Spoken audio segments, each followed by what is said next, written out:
But one there too.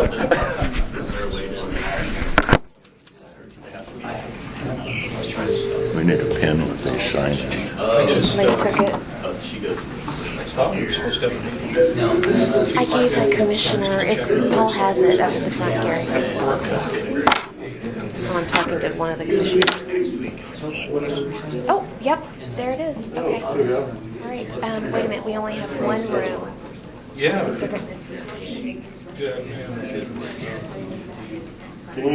Can you guys hear us down there? Okay, so if no one is in the other room, it won't connect.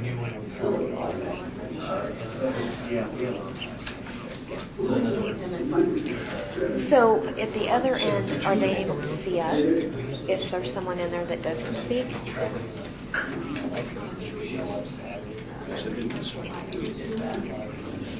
Okay. Okay, so like the people in Elko, because we see Las Vegas. Yeah. Yeah.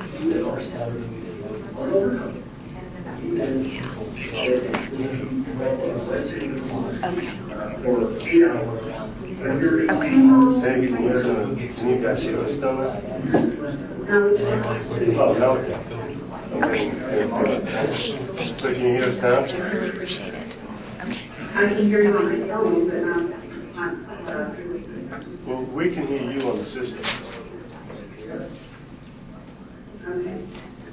So I'll call the sign and see. We can hear you on the system.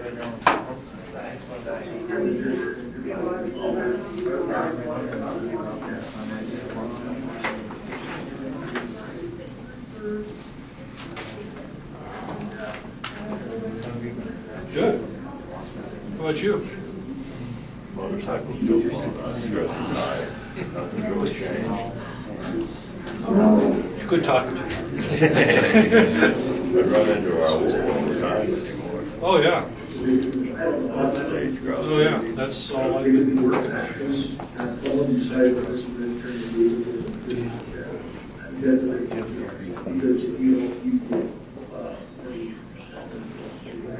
Are you getting tapped into that?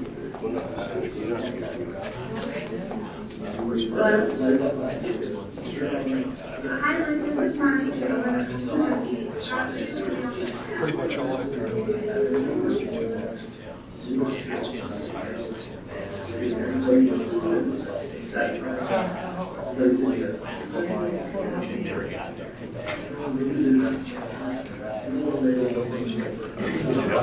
Serious joint. I don't know. Okay, yeah, but you realize that it's just right. Yeah. I'm like 8 inches here last month. I'm like, I don't care. I don't care. Yeah, we were up there trying to prevent from getting into an area that they're planning to prescribe for.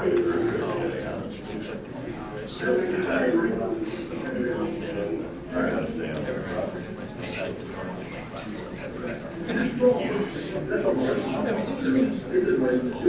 Yeah, I know.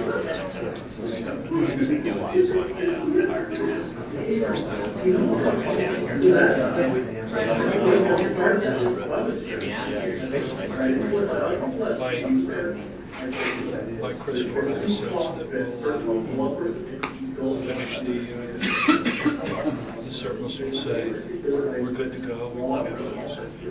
They'll get sued. They'll rip apart the and say, okay, well, it's going to be a day. I know, it's just me.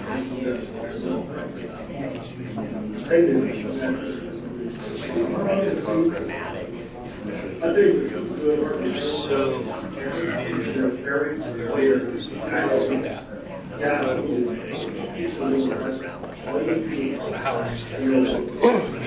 well, yeah, you can fix this. Sure. I've never even seen these. Not that I know. I haven't. Because they are scarce.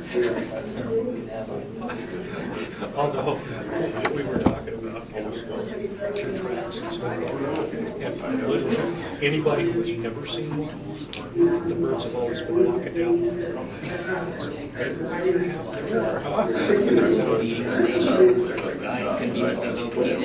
They use the roads just like Come on, Well, I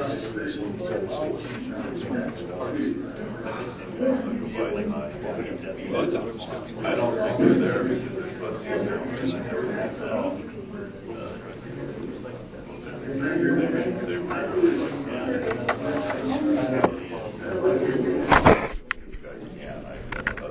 I didn't want to change checks anyway. Are you guys microphone muted? we Hang can on. hear you. Can you Hang hear on. us? Hang on, let me check. Oh, absolutely. Can you hear us? Okay. Yeah, we can hear you now.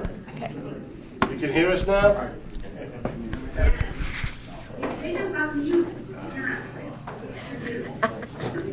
That always helps, right?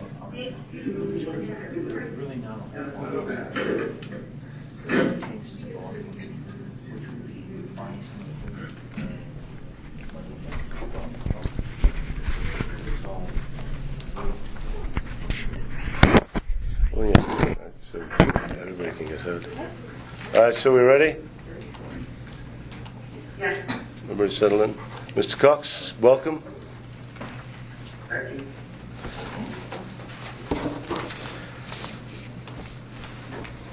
All right, I'd like to call to order this meeting of the Nevada Commission on Off-Highway Vehicles.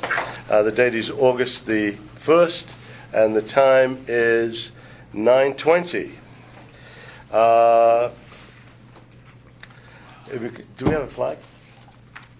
Doesn't look like it. Oh, gosh. Okay, Mary Ellen's wearing red, so let's all point towards the door and pretend that the flag's over there. Mr. Lambert, would you lead us in the pledge? Allegiance to the flag of the United States of America, to the republic for which it stands, one nation, under God, indivisible, with liberty and justice for all. All right.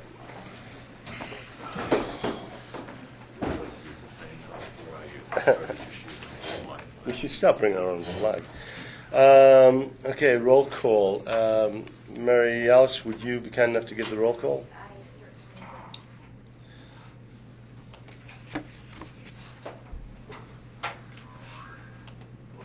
Commissioner Cox, Present. Commissioner Delaney, Present? Commissioner Elmore, Commissioner Fisher, Commissioner Giroux, Present. Commissioner Griggs, Commissioner Henson, Here. Commissioner Jackson, Here. Commissioner Lambert, Here. Commissioner Lee. Here.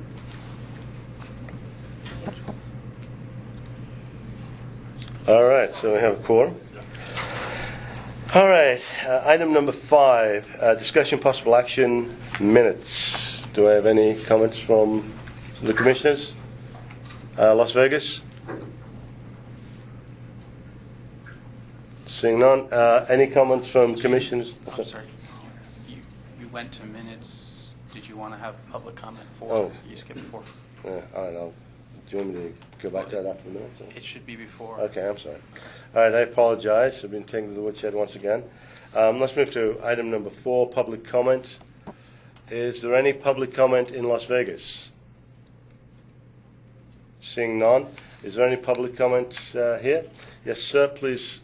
Sir, could I ask you to move to another spot, because we need this spot for testimony.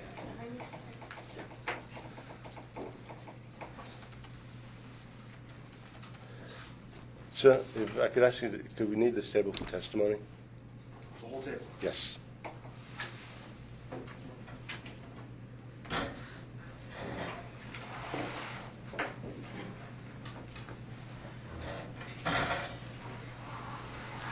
Yes, sir. Please state your name and who you're with for the record. Yeah, good morning. My name's Terry McTimmons. I'm with the Outdoor Toy Store, and I'm also a member of the Pine Nut Mountain Trails Association. And please go ahead.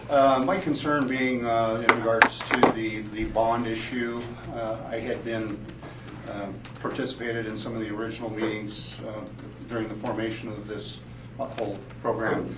and voiced my concerns at that point about a secondary bond being required for the sale of off-highway vehicles.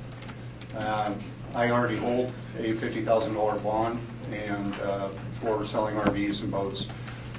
Right now, at this time, we're limited to only doing park and sell for used motorcycles, snowmobiles, ATVs, because I don't feel it's appropriate for me to have to carry an additional $50,000 bond when the generated sales of off-highway vehicles for my business at the current time doesn't justify the expense of having a secondary bond. So I just like to, whatever needs to be done to make a motion to see about having one bond that encompasses all types of vehicles that we sell. Okay. So that's my primary concern. We as an authority don't have any control over the bonds. That's the legislature. There was a bill passed which was SB, Senate Bill 109, which did, and I don't know if it covers your particular case, and Mr. Giroux can probably elaborate on this, but it was my understanding that those motorcycle dealers who had to have two bonds now did not under the auspices of, obviously, of 109. I don't know if that covers you as far as having a motorcycle dealership and an RV dealership. I don't know. And we do have a representative from DMV, and I'm sure she'll be happy to talk to you off the record or later on and be happy to clear all that up. That'd be awesome. Mr. Giroux, do you have anything to add? I believe on Senate 109, I think it just covers if you're an existing motorcycle dealer. That's true. Yeah, it doesn't cover if you're an auto dealer. Okay. You would still have to be required. Okay. And I would think your RV is probably like an auto license. Correct, yes. Because one of my stores has an auto license as well. Okay. And we still had to do both. In fact, both my stores this year did both bonds. So. Gotcha. Okay. So that leaves me back where I'm at now. Okay. The other concern being that when this was originally written, they had drafted a lot of rules and regulations from the automotive industry, one of which being I am only allowed to do 6 off-site events a year, as they've regulated the RV and the auto industry to, only being able to do off-site events 6 times over one fiscal year. That really shouldn't apply to the off-road industry because, for instance, with my business, I want to sponsor a series of races like a Moran series or anything else. They're going to run a lot more than 6 events. We sponsor the Virginia City Grand Prix every year, and we want to get more involved.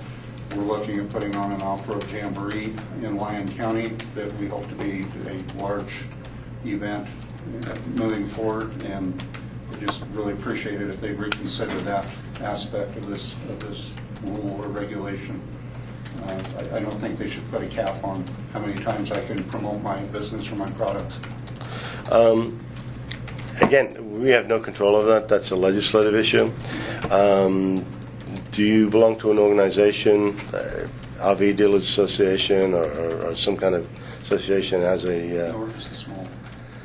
The reality is that to get legislation changed, first of all, you have to have a bill written and then get somebody to carry the water on that bill, or you need to contact a legislator and ask them to add that into a bill that they're doing.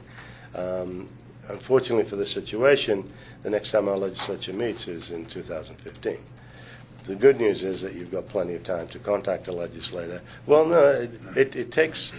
when we did 109, which was basically written by this commission and presented, we had that available and ready and written 6 months prior to the start of the session. And because we already had contacts and things like that, it was fairly easy for us to do it. But I would say, basically off the cuff, personal advice from personal experience only, and nothing to do with the commission. If you want to get legislation changed, you need to be looking at a year in advance, at least, to get all your ducks in a row. And if you've never done it before, the longer the better. Okay, appreciate it. All right, hopefully that helps, sir. Yeah, sure does. All right. That's all my comment. Thank you. You're welcome. Do we have any more public comment? All right, seeing none, I'm going to move on to item number 5, agenda item number 5, the meeting minutes from May 31st. Do we have any comments?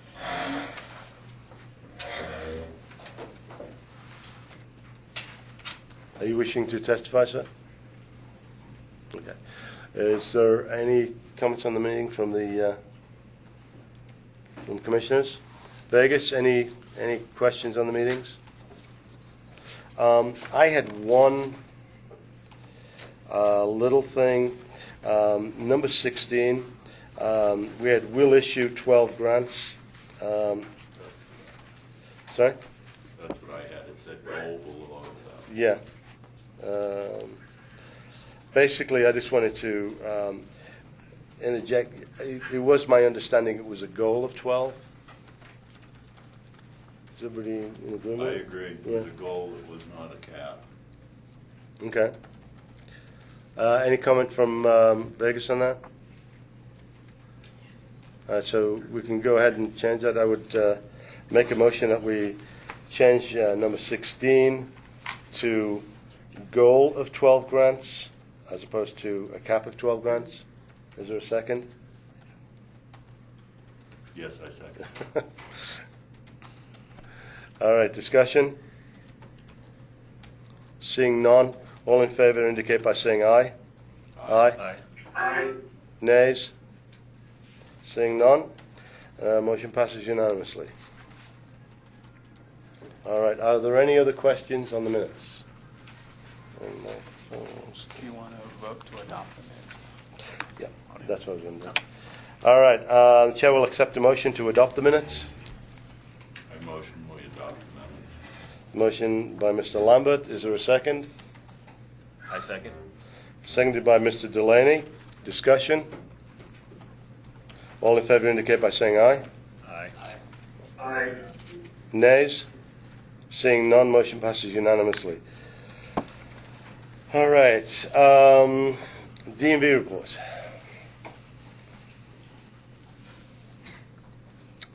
Good morning. Name and organization for the record, please. For the record, Andy Fishley, DMV. As of today, there have been 17,180 decals issued, 16,975 titles. There are 50 licensed dealers. For the first quarter of fiscal year 14, your first distribution is going to be $16,014. Now, when would we expect that? When's She that said that she was scheduled? going to do it either tomorrow or next week, and you should expect it by the end of next week. Okay. And you give us distributions every 2 weeks, right? I believe they do. Yeah. Pretty much. Okay. All right. Are there any questions? Las Vegas? Yes, this is Commissioner Lee.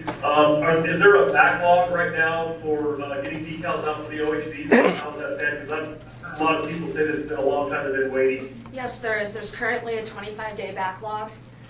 Reason being is we saw the push for the July 1st deadline. I have not been able to up my staff due to it being a self-funded program. We're doing everything that we can to address it, but yes, we have a 25-day turnaround time. Okay. Are there any other questions in Vegas? All right. Any questions here in Carson? Okay. If you'd stick around in a minute, we've got some other things we want to go over with you guys. All right.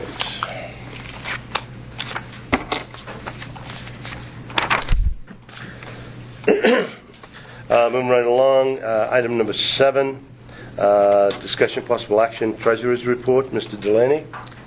Yes, Commissioner Delaney. The current balance with deposits from the DMV minus any pending items is $36,800.57 in the commission's account.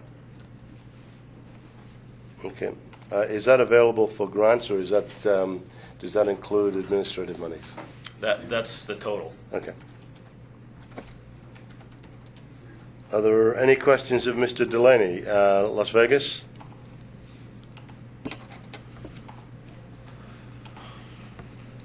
Seeing none. Do we have any questions here in Carson? Well, you were perfect. All right. Moving along to item number 8. Mr. Delaney again, approval of existing expenditures made by the Commission. All existing expenditures have been approved and paid to this point. Okay. Any questions about any of the expenditures from Las Vegas? It seems like though in our last meeting, we authorized potential expenditures, so those should at least be reflected as encumbrances, even if they haven't been actually paid. So I'm thinking in particular, we authorized $1,000 to potentially look at a grant tracking system. And there have been no expenditures, but it's encumbered. It's been authorized for use by the Commission. So, and we have a number of those that I think may be in a similar situation, some of which, again, were enumerated in our minutes from our last meeting. That was Commissioner Henson. Thank you, Commissioner Henson. Mr. Delaney? I, at this time, don't have a list of these expenditures or pre-authorizations, so as soon as I do, then we can make the adjustments to that. So, Commissioner Henson, would it be okay with you if we sit down, I'll contact Mr. Delaney and make sure he has a full list, and then he can give that report at our next meeting? Correct, and that would be great. I'd be happy to help with that. So, and then I'm also thinking in terms of we've awarded the contract to Mary Alice, and so we need to make sure that that's showing, the full contract now is showing as an encumbrance again, so that we're reserving enough to conclude, pay off the balance of that contract, things like that.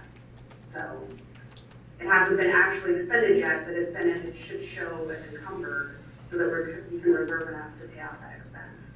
And I'd be happy to help with that. Okay, Commissioner Jackson, for the record. Are there any other questions from Carson or from Vegas? Alrighty. Item number 9. I do have another question. Oh, I apologize. I didn't see that. Did we've entered a new contract with Mary Alice. Did we authorize that contract? Yeah, the last meeting. When the meeting where we actually hired her, because we had a special meeting. Oh, you had a special meeting? We had a special meeting on the telephone. You were there. Okay. I just hadn't seen the minutes from it. You know what? You're absolutely right. I will. And I mean. No, you're right. It needs to be minutes before. Okay, we're good. All right. Are there any other points of discussion? Vegas, anything? Okay. All right. Moving right along. Item number 9, Secretary's reports. Commissioner Henson. I don't necessarily have anything to report from the Secretary's perspective. I am encouraged to see that the Commission is going to be discussing policies and procedures, and I think one thing that would be helpful is more clearly enumerating all of the responsibilities for each of the elected positions, including Secretary. I will note that one of the traditional responsibilities of Secretary is to maintain the Commission's records, and that's definitely a process that we need to put in place. We are lacking a cohesive, consistent way in which I get copies of records, and so I'll be looking forward to working with the Commission on setting up policies and procedures for that and making sure that if that's going to be an adopted responsibility of the Secretary, that we have a proper process in place to ensure that that happens. I'll be reporting on the Executive Secretary, the permanent search under a different agenda item. But that's all I have for now. Well, thank you, Commissioner Henson. All right, committee reports, outreach, which is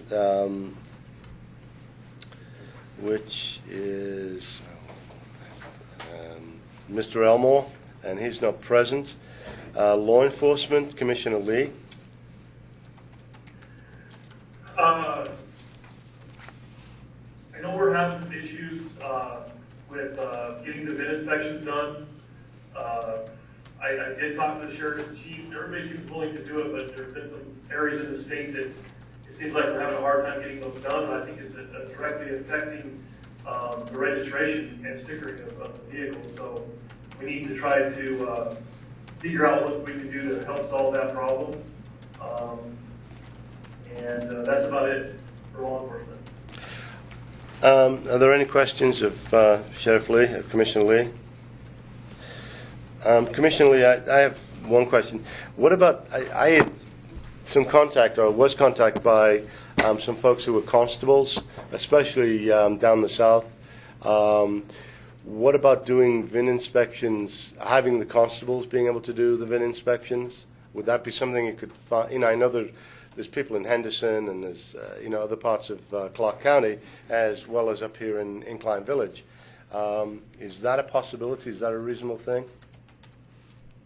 I think it's reasonable, as long as they're state certified police officers, which they do. They go to the academy, just my understanding is like another officer would. So, yes, I don't think that'd be a problem. At this point in time, we need all hands on deck to be able to get these VIN inspections done.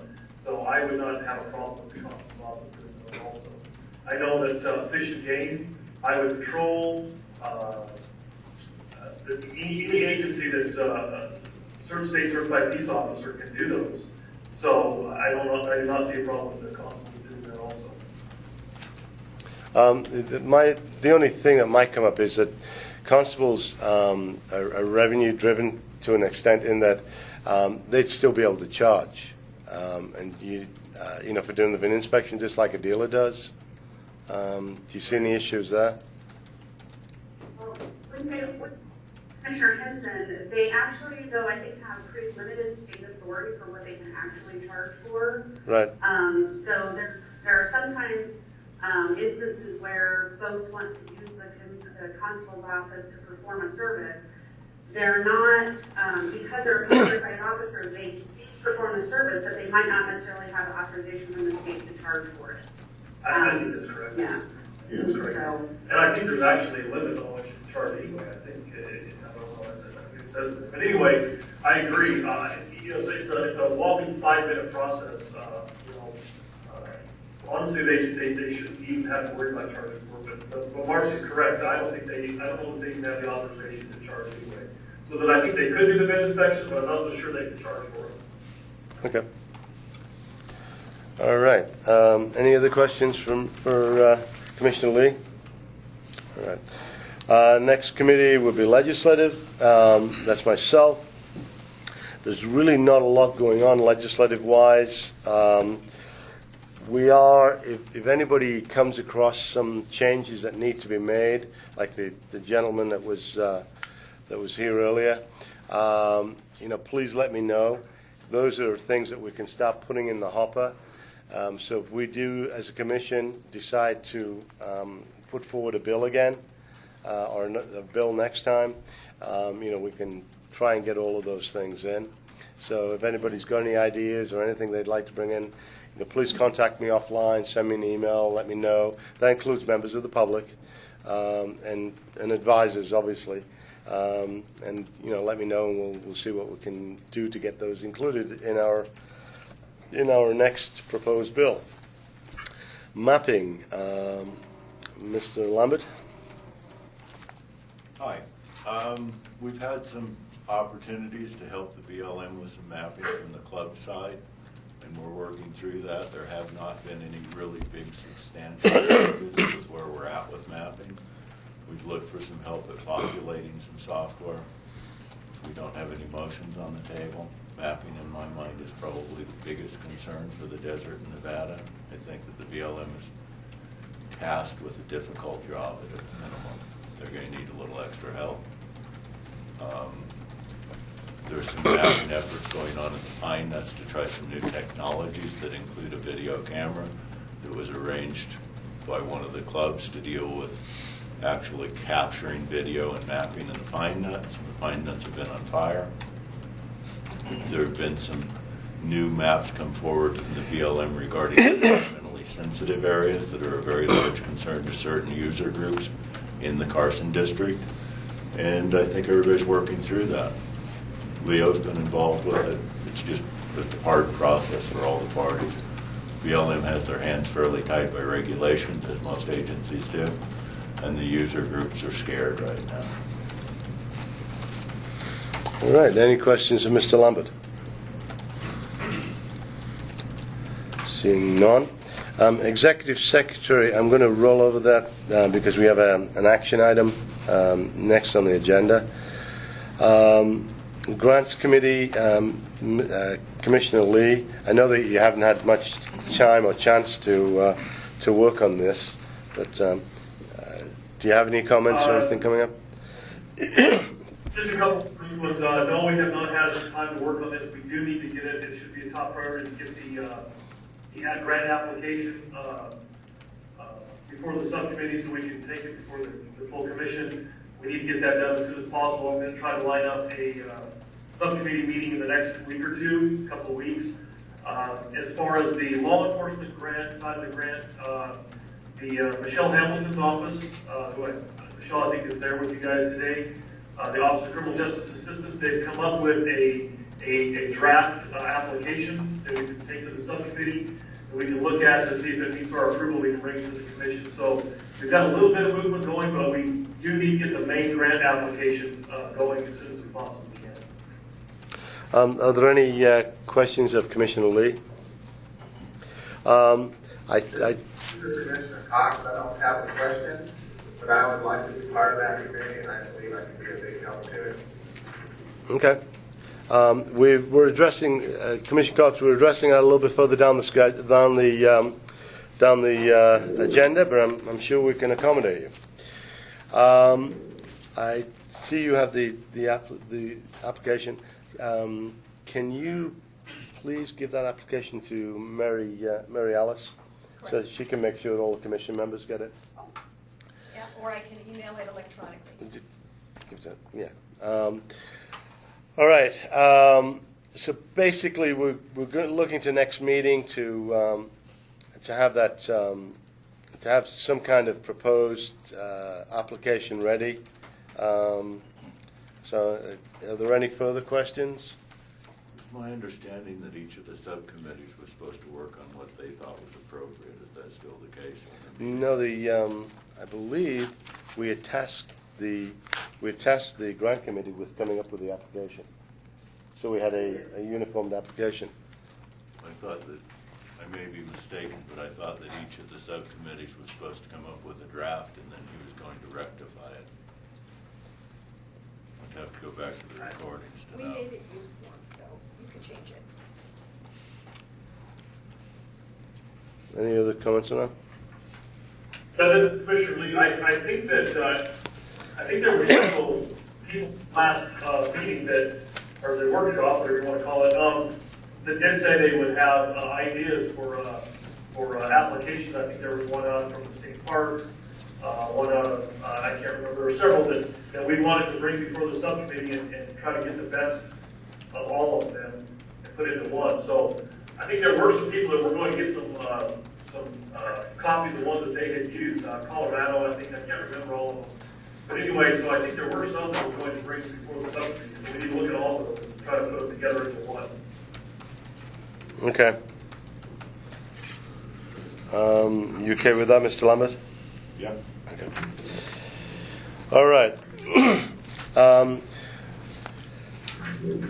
Moving along, Budget Committee, Mr. Delaney. Nothing important to discuss as far as budget goes. However, I would have a comment in agreeing with Commissioner Hinson. We do need to streamline kind of the processes that we're following to make things like what the secretary is responsible for and what the treasurer is responsible for as far as lining these things out. So I do look forward to working on that. Thank you. Okay. Any questions of Mr. Delaney? Mr. Delaney, you will be setting up a budget meeting you'll be chairing this month? Exciting. All right. So we have that to look forward to. All right. Agenda item 10A, discussion possible action, Secretary Search Subcommittee. Commissioner Henson? Yes, this is Commissioner Henson, and I'm the chair of this committee to put together a process for recruiting and hiring a permanent executive secretary as authorized under NRS 490. The subcommittee members include myself, Wayne Fisher, Paul Jackson, Commissioner Jackson, Commissioner Giroux as well. And we've had 2 meetings since our last full commission meeting to discuss the original job description was prepared, the original hourly rates and reimbursable expenditures that were prepared. We've discussed the potential recruiting process. If you recall, when we advertised for a contract position, we utilized the State Department of Personnel's website under their other job classification category to advertise and post all of our notices regarding the availability of that contract. We went through candidate criteria and what the application package would include, and a potential advertising period.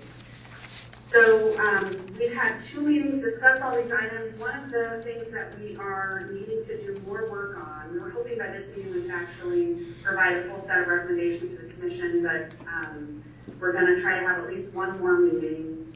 Mary Alice is helping us set up for hopefully next Thursday afternoon. The issue being how we administer and carry out payroll for a permanent position to the commission. And along with that, we need to figure out the budget situation if we're looking at hiring an actual employee position for the commission. So we've narrowed it down to 2 options. One option is to try to continue to work with the State Department of Personnel, including maybe getting an opinion from the LCB or Attorney General's office that this position should be hired under the State Department of Personnel so that we have access to their administration of the payroll, withdrawal of all of the different federal payroll withdrawal requirements, and helping us cut checks, etc. The other option is to perhaps contract for payroll administration services so that we have a small contract with a payroll administrator who can help us make sure that withdrawals occur, that the proper workers' comp is provided to the state, et cetera, et cetera. We need to make sure that we have separation of duties over those kinds of functions so the executive secretary can perform that function. And then again, there's the issue of the budget. Our best estimate right now, when you look at salary, benefits, and our administration of that payroll for that one employee, we're probably talking about a total cost of the employee upwards of $90,000. So the subcommittee, or committee I should say, doesn't necessarily have recommendations at this point. We're still working on those issues. I think I can fairly represent, though, that the committee has some concern given that our current free and clear balance maybe around $36,800. It sounds like we're going to get a disbursement from DMV for another $16,000. That puts us at right around $52,000.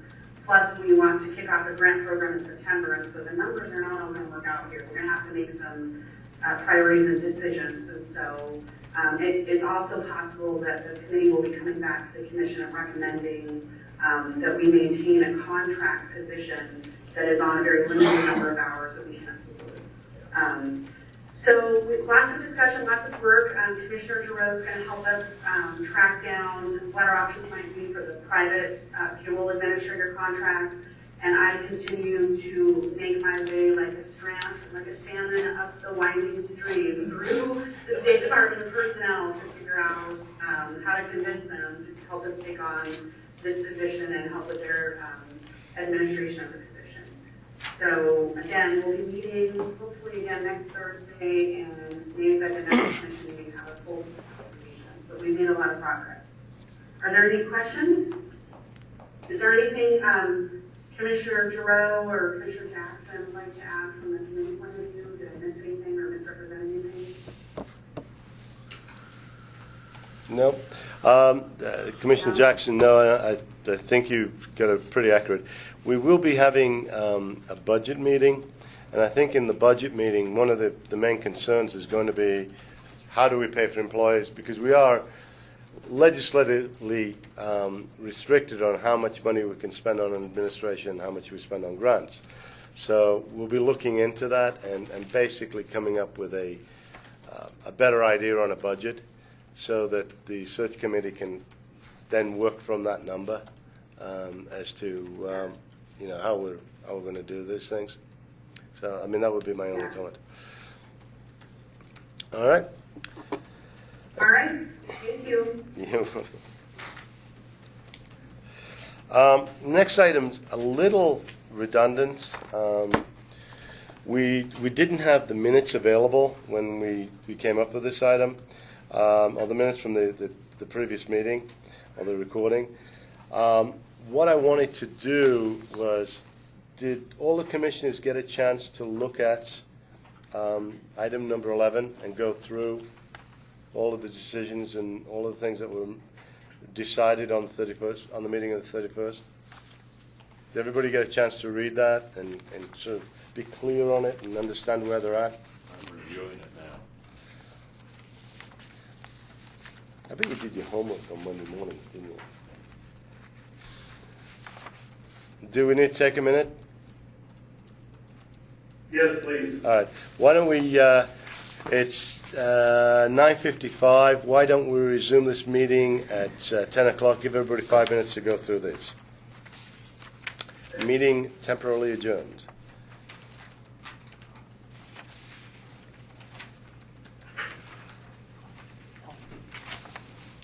I'm sure this it goes without saying it's not an issue. Probably. All these subcommittees need to do that. They're doing that, right? I think there's something. Yes. Okay, good. Yes, we have agendas. Agendas. Posting and the.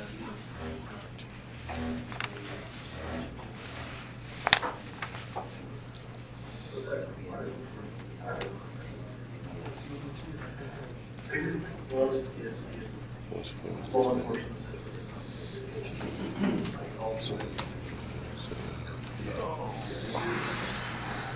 Reimbursement, pre-approved expenditures which encompass outreach efforts.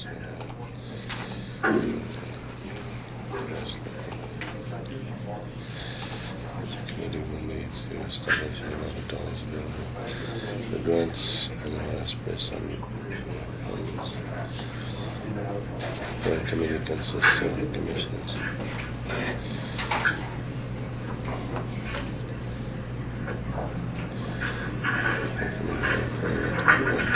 Application.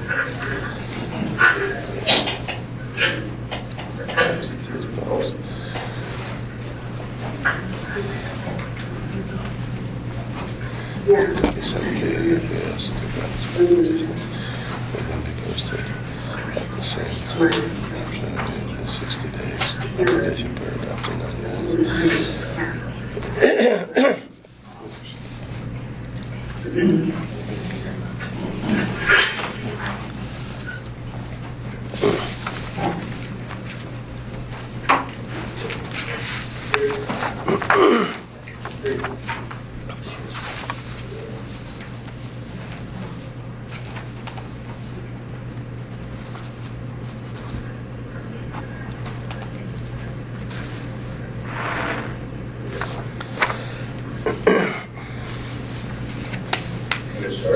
Okay.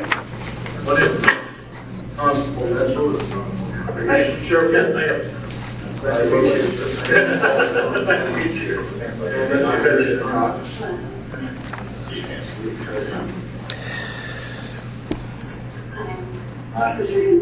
meet you. All things. He did, Peter. Well, he just mentioned,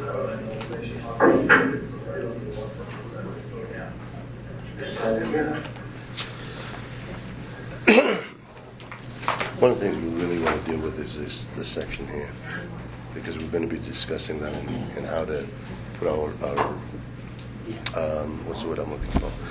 Put our procedures and policies together for the grants, so we can have a stepped thing. Right. So we decide how much money we have. Then it goes on to the committees. The committees decide how they're going to do it. And then they have 60 days to get the people to apply, and then 90 days to deliver it. And that's our process.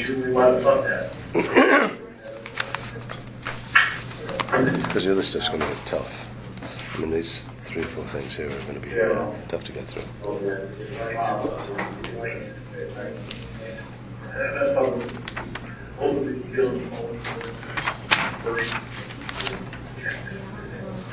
Actually take through the best of each one. Simple, terribly complex.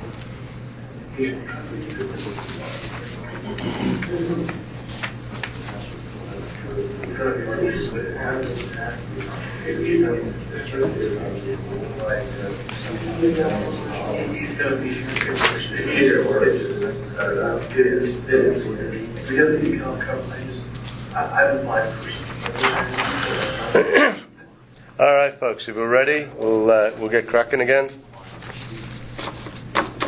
All right, I call this meeting to order and reconvene.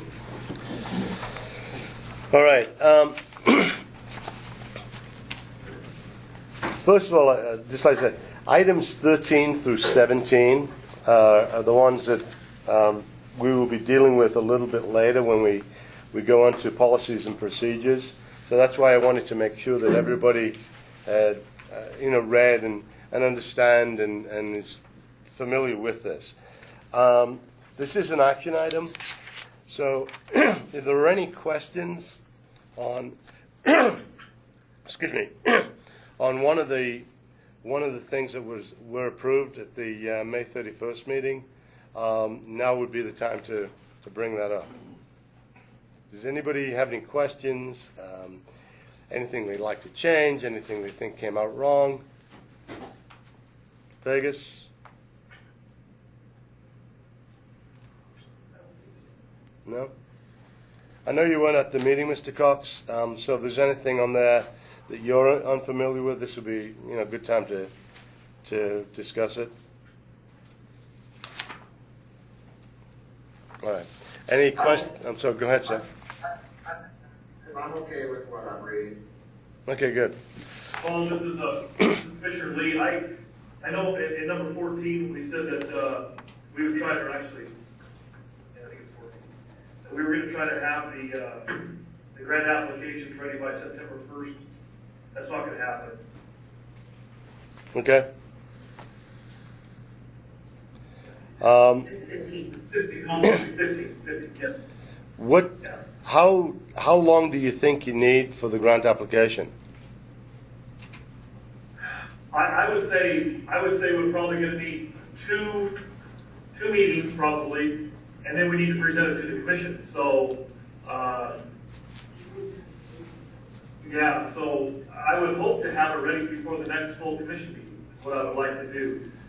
My problem is we might actually have to sit down together. And I don't know whether that's going to be possible to get us all together, but to go through these grant applications and get the best of each of them and try to form something that's going to work for us, it's definitely going to take some time. Even if, it's just going to be difficult, but I'm hoping we can have something to present to the next commission meeting. Well, I'm expecting, and we haven't decided that yet, obviously, but I'm expecting the next next commission meeting to be the latter part of September. Would that be enough time? That would give you sort of 6-7 weeks. I think we can do it. I think we can. Okay. We should have something we can commission by then. Yes. Okay. Well, I mean, that's noted, and we'll work with you on that, obviously. I mean, I would like to somewhat keep to the timetable that we've got, which basically leaves us granting the monies in the spring of next year, and then hopefully anything that we we give grants to gets completed within the year, hopefully within the summer, so we can kind of be pretty clean. I'd like to have everything sort of done within that year because, September 2014, I'd like to start with a clean slate. All the grants have been done, they've all been taken care of, and at that point we'll be working with substantially more money. Because right now we're only going to be working with money that's collected through September or is expected to be delivered to us. Within the, it's money that's been collected by DMV, but we haven't received the check yet. And those funds are going to be substantially less than the following year, which is going to be a full year of funds collected. And my personal opinion is that gives us almost a little bit of training time because we'll be working with less money, less grants, and gives us time to iron out any issues, any problems. Because this is kind of a unique granting organization. We don't have the feds to worry about. We can issue grants for NEPA studies, for example. There's nothing stopping us. So again, I want to try and start off a little slow with a little less money, and then go from there. And I'm hoping everybody's on the same page with that, right? I know. All right. I think we'd like to get the grants going as soon as possible, but with that being said, I think we've got to get it right with the application, and we need to get that application. If we take time to get the application correct, and it takes us a little bit longer, we need to do it because I think that application is important, even if it takes us a little bit longer to get the grants out. My personal view is if we have to cut back on time or move things back a month, to get it right, I think you're 100% correct on that.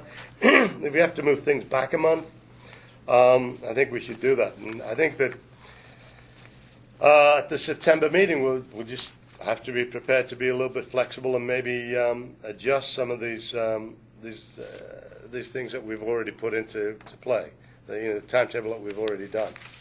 So, yeah, I agree with you 100%. But obviously... Well, we'll try to have something for the commission.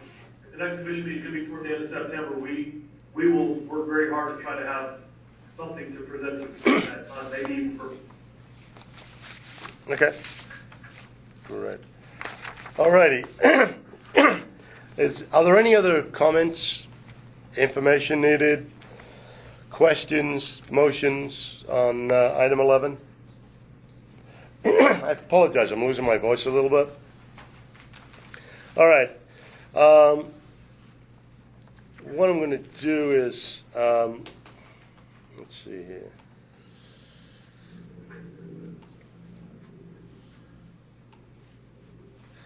All right. All right. Well, let's move on to 12. Approval of business cards and letterhead. This is an action item. We did approve letterhead and cards at our May 31st meeting. So this is sort of a little redundant, but the issue with that was those cards and design did not contain the state seal. So I'd like to readdress that and have basically our cards and letterheads simply have the name of the commission with the state seal and any appropriate addresses. Has anybody got any other ideas on that? No? Seeing none? All right. Then I would entertain a motion. I'd entertain a motion that we adopt business cards and letterheads that simply have the name of the commission and the state seal and any appropriate addresses, and instruct our executive secretary to appropriate that and make that happen. Is there a second? I'll second that. Seconded by Mr. Lambert. Any discussion? Seeing No, none. Paul, Go ahead. Commissioner Lee, those would be for business cards for the commission. Okay. Will she forward those so we can approve them before to make sure all of our information is correct? 'Cause I know that's what happened last time. and we were able to approve those. I don't know if they're gonna use the same ones or do something completely new, but can we make sure that she sends those to each commission member to make sure that we have all of our information correct before they print them? Yeah, I don't believe that has to go into the motion, but yeah, of course that'll happen. I mean, she's not going to print anything. There's Commissioner Lambert, there are several commissioners who don't wish to spend that money too, so obviously Mr. Griggs, et cetera, have declined wanting them, so make sure you know that not everybody wants cards. All right. And that's noted by Mary Ellen. You've got that? You're going to get everybody to approve their cards before, make sure they want them, right? Okay. All right. Any further discussion? All right. All in favor of the motion, please indicate by saying aye. Aye. Aye. All opposed? Motion carries unanimously.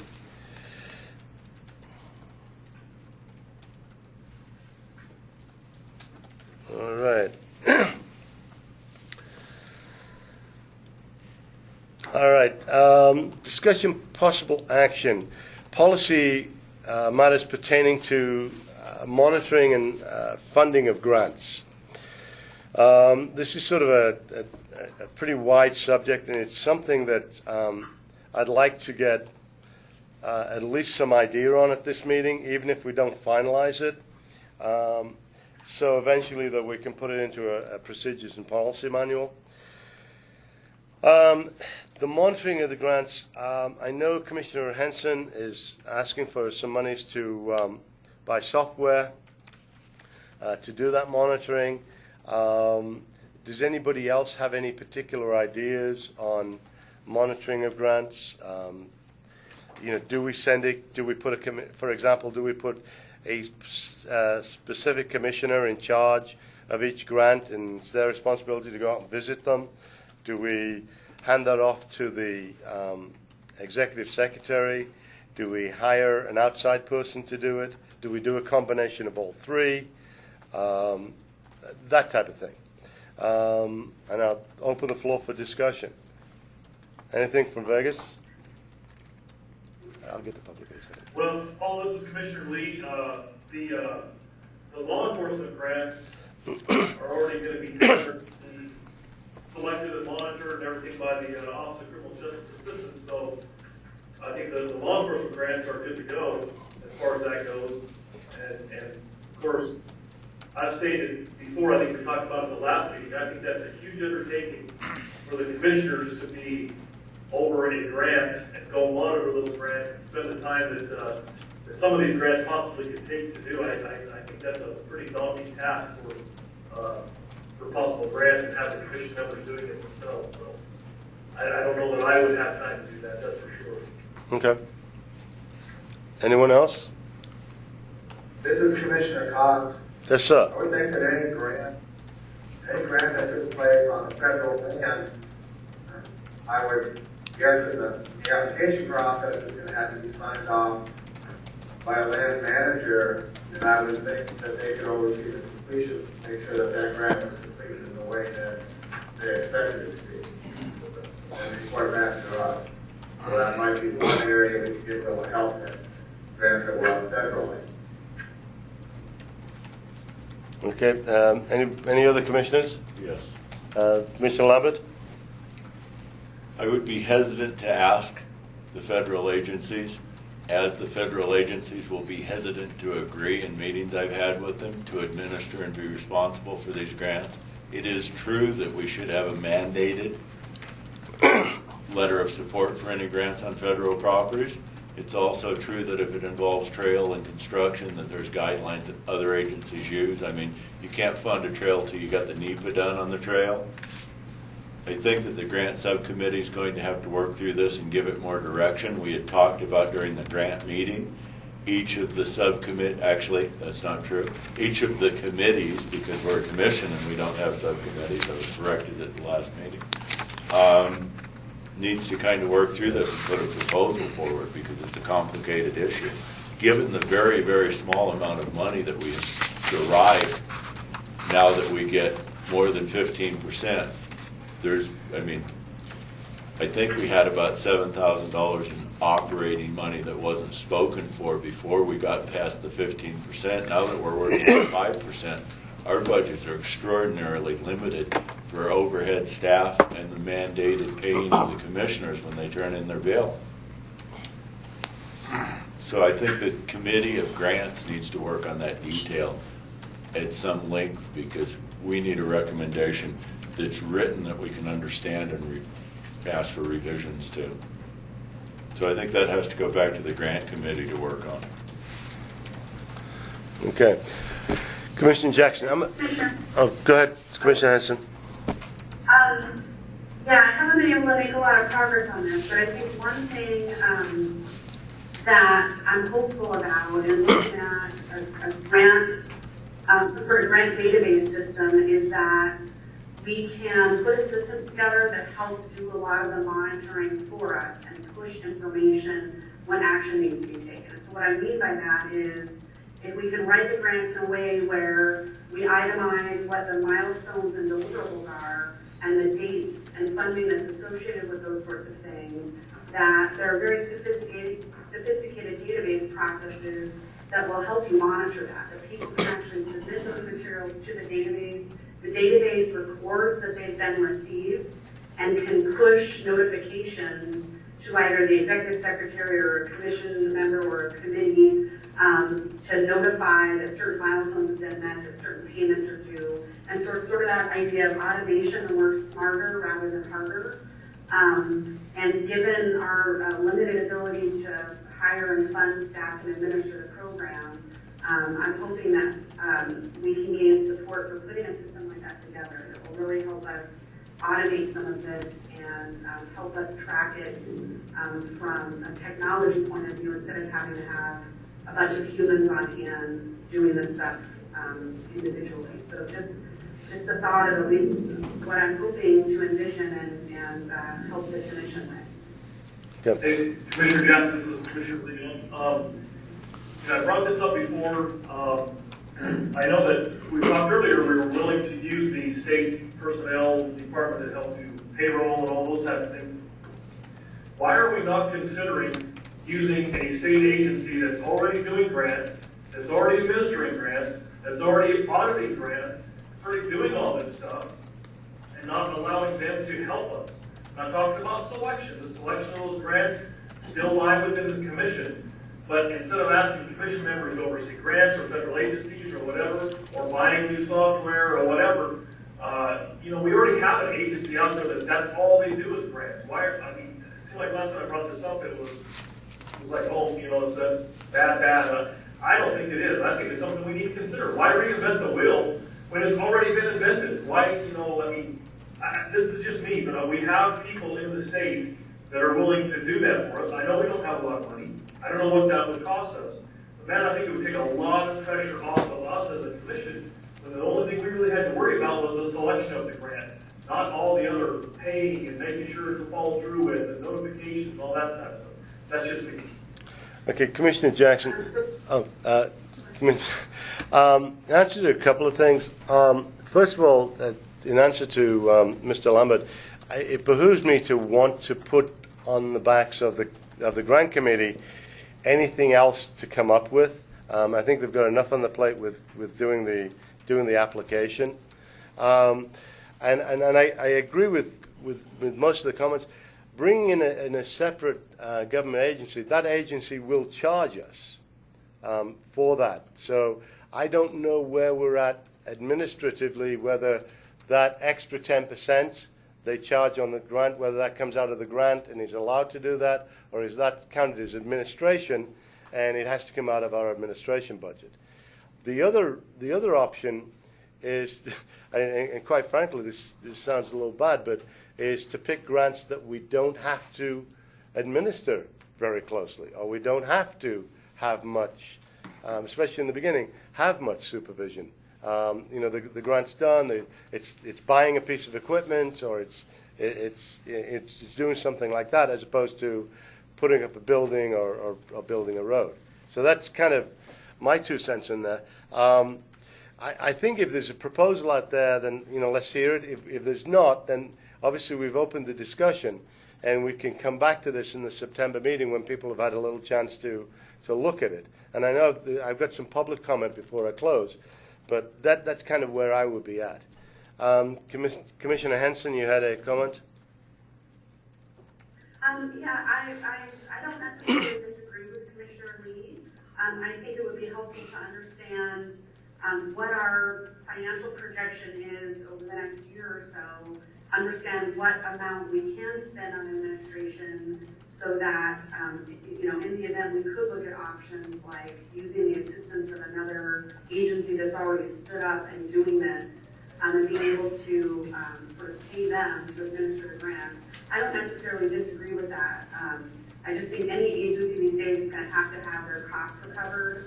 And so we need to know what amount of money we have available, how much their costs would be. But I don't necessarily think that's a bad thing. I don't disagree that, we don't necessarily have to recreate a wheel here. Right. Why don't I, this Commissioner Lee, we have for our next full commission meeting, maybe I can get some ideas, figures, because certainly it's going to be proportionate to what the grants are. If you have a small amount of grants, there's a small amount of administration, there'll be less cost. When you start talking about, with the potential billions of dollars with the grants, well, of course the cost is going to go up. So it could be proportional to what the grants were issuing. So let me talk to that agency, and maybe when we come back to the full commission meeting and have the grants committee can report on that. Just so everybody has an idea. At least throw it out there. I just don't want to, if everybody's opposed to it, then I don't want to waste my time on it. But if it's something that the commission is interested in, I'm more than happy to research that. Okay. I agree with you, Commissioner Lee. I think we all should get our ideas and all sort of come back to the table with some ideas and maybe some proposals from agencies or private groups or whatever. Now, I know I've got some comment from some of our advisors, so I'm going to open it up to comment from our advisors. You had whichever you want, as long as you can be heard. The name and organization for the record. Good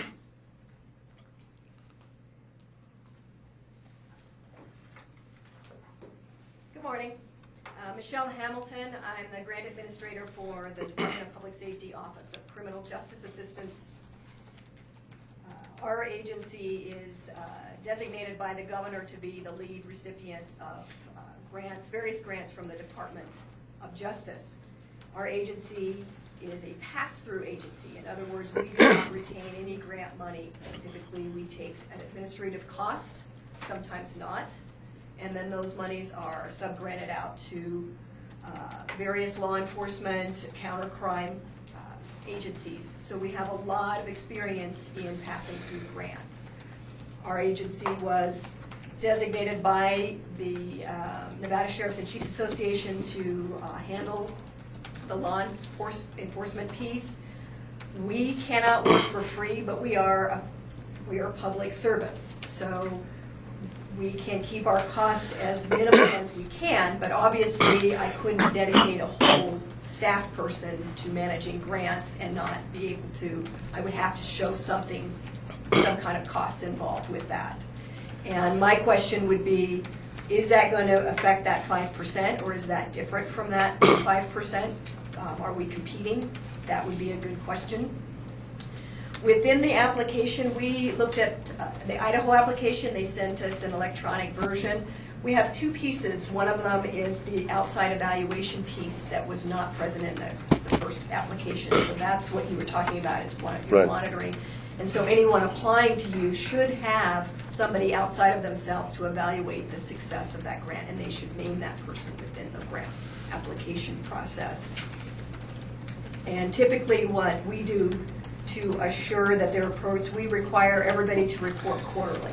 So when they put in an application, they put forth all of their goals, and then quarterly they talk about their milestones and if they've met those milestones. And then if they haven't done that, we do not reimburse them for any financial costs that they have incurred. That's right. That certainly gives us an idea. I like the idea about an outside evaluation, because maybe the grantee can pay for that. And as part of their grant is have an outside evaluation person who's qualified. All right. Do we have any questions from the Commission? Seeing none. Are there any other advisors who wish to weigh in on this issue? No. Wow. All right. So if everybody's in agreement, I don't know if we need a motion for this, but if everybody's in agreement, we'll circle back on this issue for the September meeting. And Commissioner Lee is going to look into state agencies that might be able to help us. If anybody else has got anything else that they think they can, other agencies they think it can contact, maybe find out about, or outside evaluation teams, please do it, and then bring it back to the Commission. All right. Okay. Item 14. Appointments to committees or reappointments. I know that Mr. Cox would like to be appointed to the grant committee for the duration of its purpose. Is there anybody else who would like to be moved to a committee, off a committee, onto another committee? Anybody mad at the committee chair? No? All right.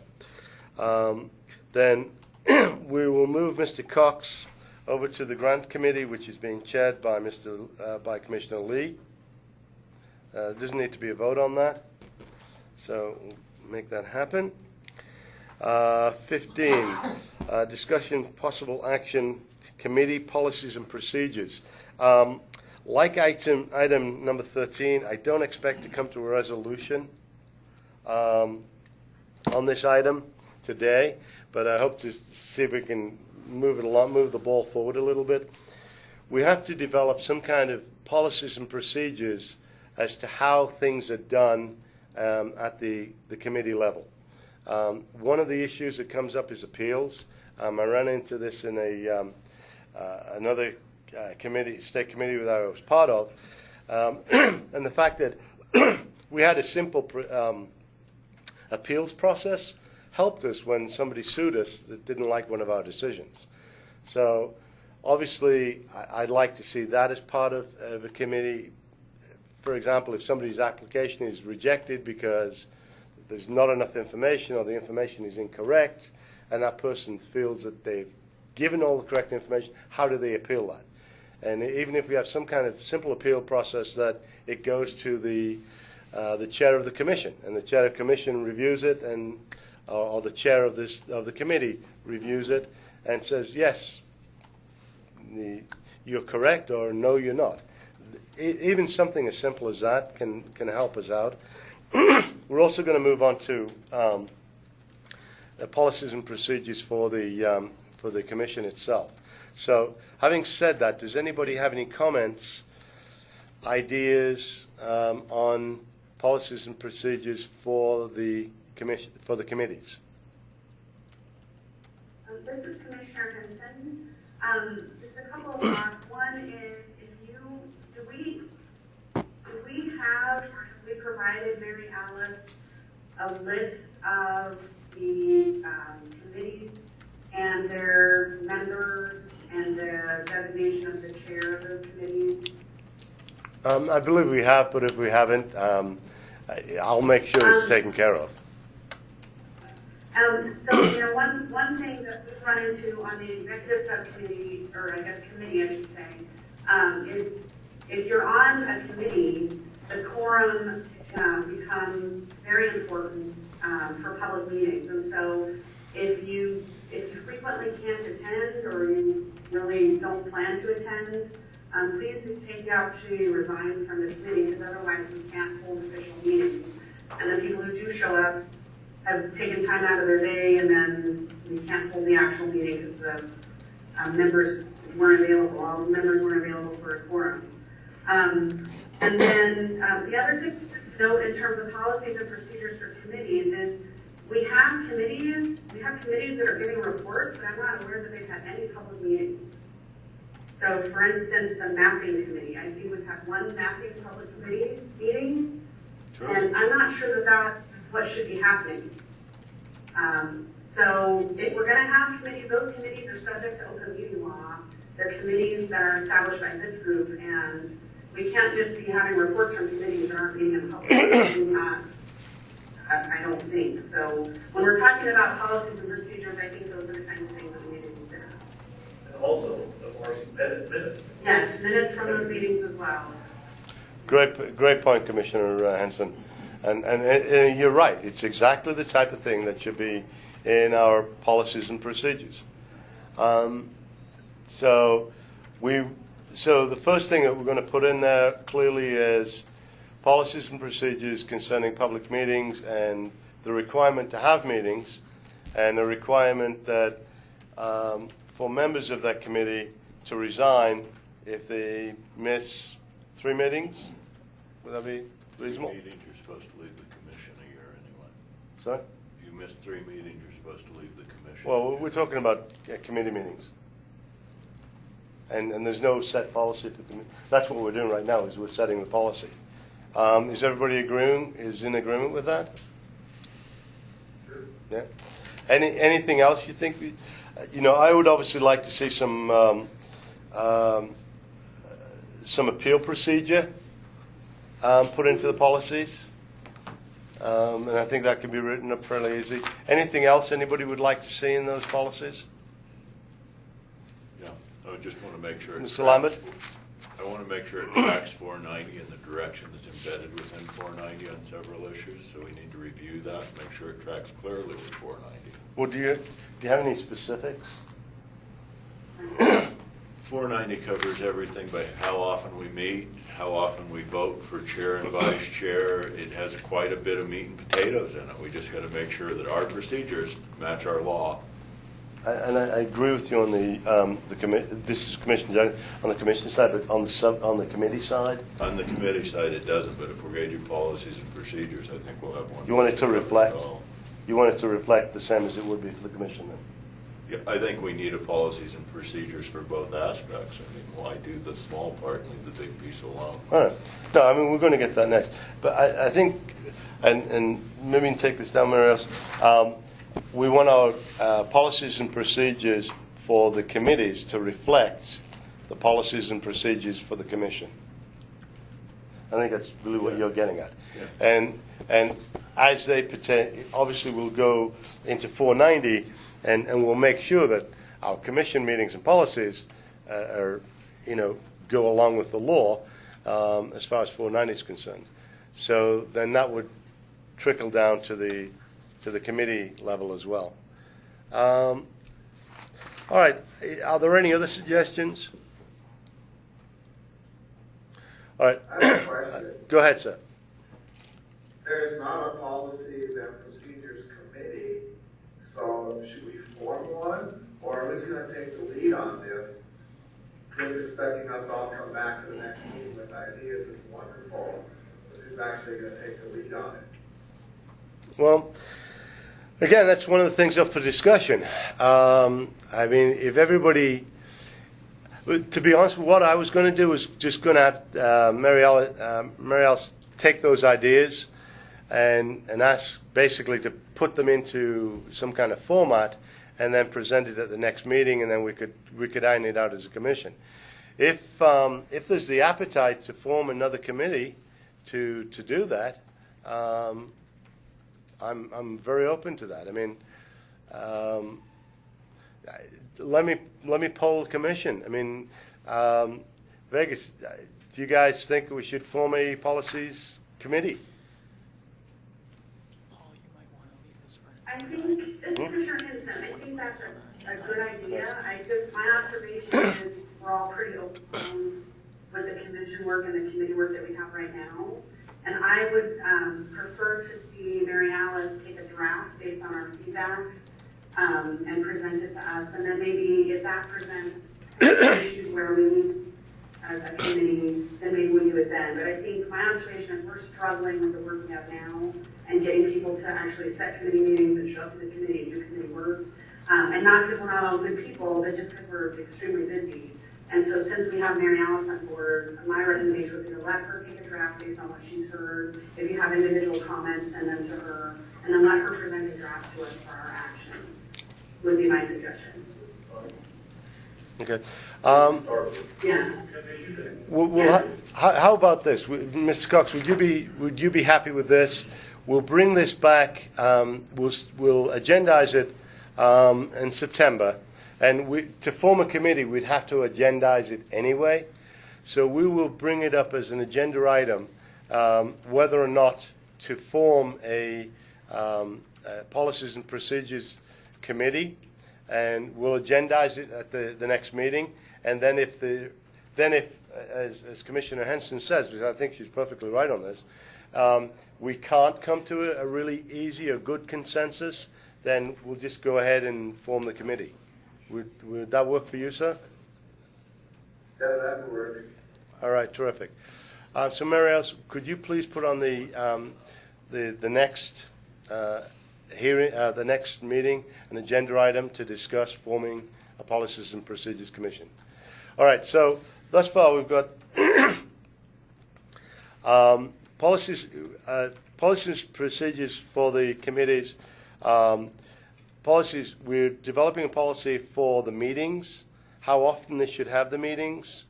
We're developing a policy as to attendees, whether how many times they miss a meeting before they're asked to resign from that committee. Mr. Lambert brought in the point that he would like those policies and procedures to mirror the ones for the commission, which of course would have to apply with comply with 490. And I've asked to be put in there a policy for review, of complaints or what's the word I'm looking for? Appeal of any decision by the individuals or by the committee. Anybody else got anything they want to add? I know it's a mouthful. Okay. Because the agenda item talks about the possible agenda will include implementing an outline. Is this just a discussion item where no action is being taken? Will be taken later, or are you? We're going to agendize it again for September, then take any action. Okay, then maybe what you can just clarify is that no action is actually being taken. Right. Thank you. Okay. And I just clarify that no action is being taken on this item. We're simply asking our executive secretary to put the ideas on paper so we can discuss them and have take action at the September meeting. Okay, item 16, a very similar item. Policies and procedures for the commission meetings. Obviously, some of our policies and procedures are set forth by 490. I would again like to see an appeal process be implemented into there. Does anybody else have anything more to add?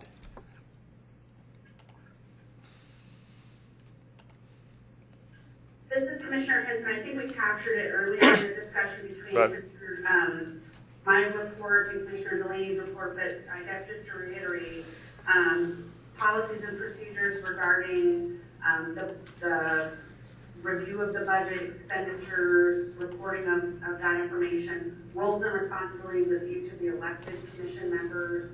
So what are the responsibilities of the secretary, the treasurer, just enumerate those things formally in our policies and procedures. So things regarding, again, the budget and the roles and responsibilities of the commission, elected commission members. Okay, I think I'll work really well.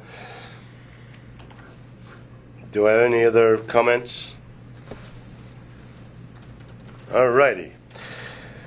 So again, we're not going to be taking any action on this item. We're going to reschedule it for the agenda in September, where we'll come back with some of these things in writing, and that will be a possible action item at that time. Is there any more comment on 15 or 16? All right, moving on to item 18. Could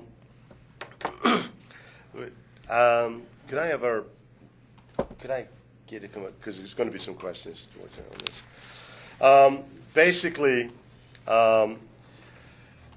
there's been some changes in the law mainly 109, but also the Mr. Gogachia's bill, which is produced a new class of OHV. So what I'd like to do is I'd like to discuss with the Commission what we would like to see from DMV. We do have a new decal which has been approved. For anybody who doesn't know, it's a combination of letters and numbers. It's substantially smaller. Do you have it? I have some copies. Perfect. I knew there was a reason I asked you to stay. We have some copies of what the new decal will look like.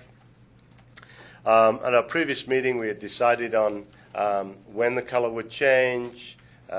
We approved the size, shape, and all the other good things and things that are contained in that decal. I'd like to discuss with DMV on the timing, when this is going to be available, and any other questions and anything else that we'd like to discuss. Thank you so much.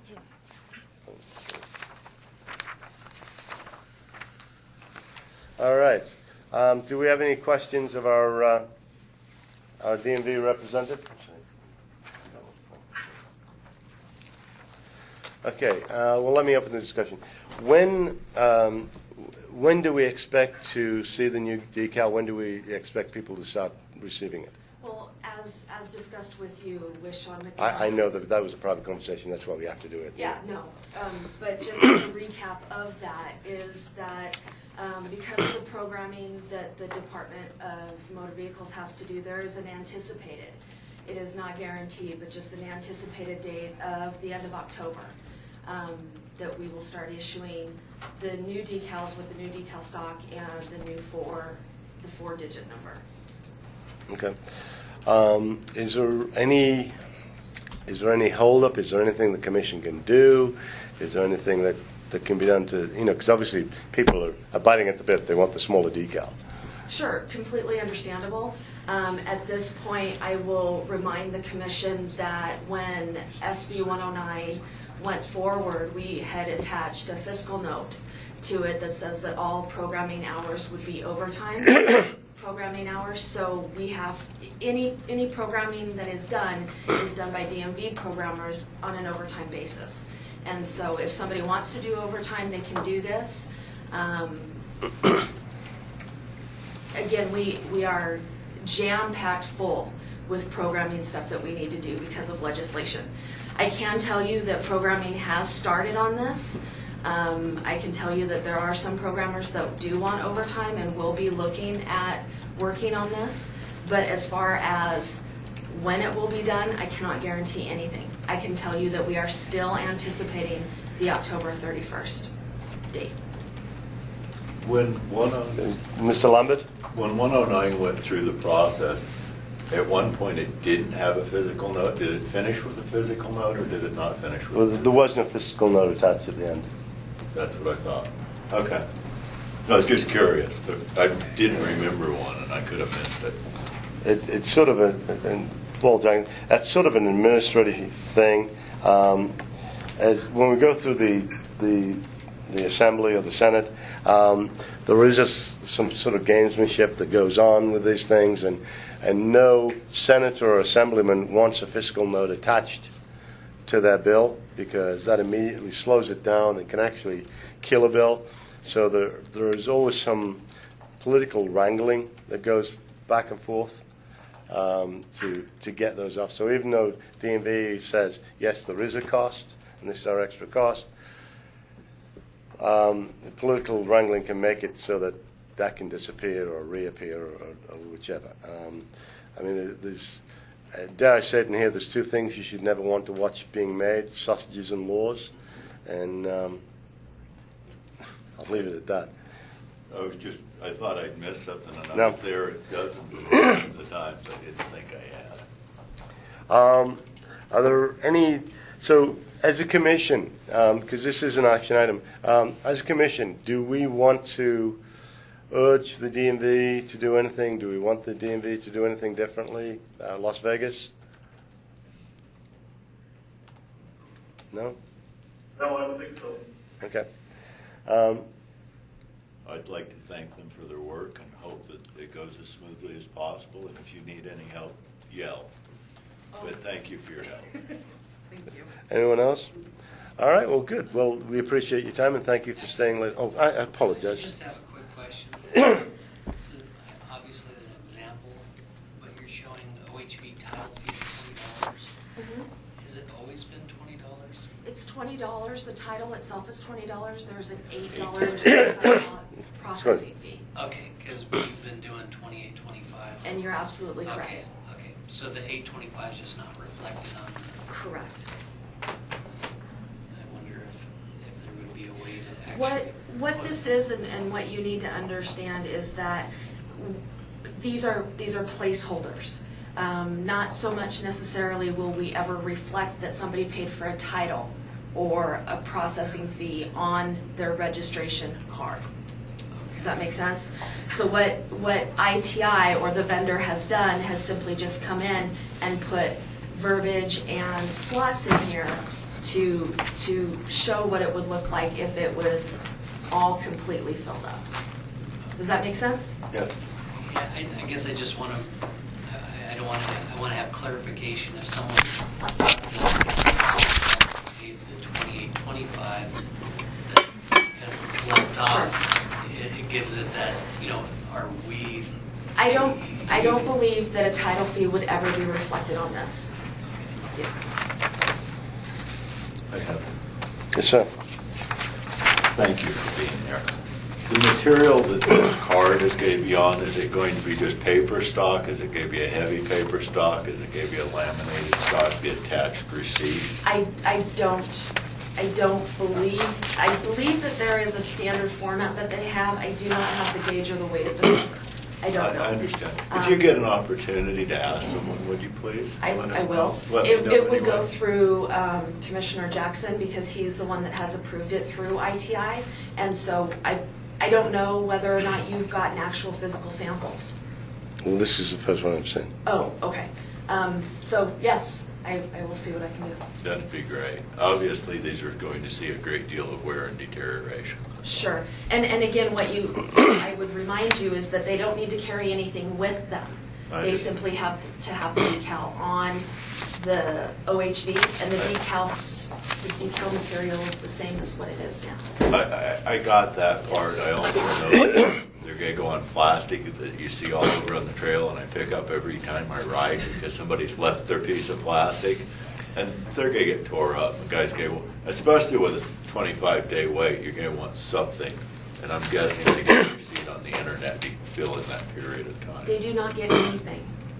Nothing. Nothing. So for 25 days, they're out there looking like they haven't complied right now. Is that right? At this point, yes. That's unfortunate. Let me ask Hey, you. this is Commissioner. Go ahead, sir. Commissioner Lee. To answer that question, I've had a lot of people say the exact same thing to me.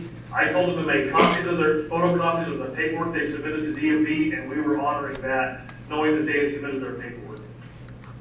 Yeah, it might seem that we might want to make a request of DMV to actually put language like that online, that they make a copy of that so that they have something, because California is not going to take this well, that you say, I paid for it in Nevada and I don't have it. You're going to end up with a ticket from federal land managers to go to a federal courthouse to address this, and that will be most unfortunate for our citizens. Well, Paul Jackson, let me ask you,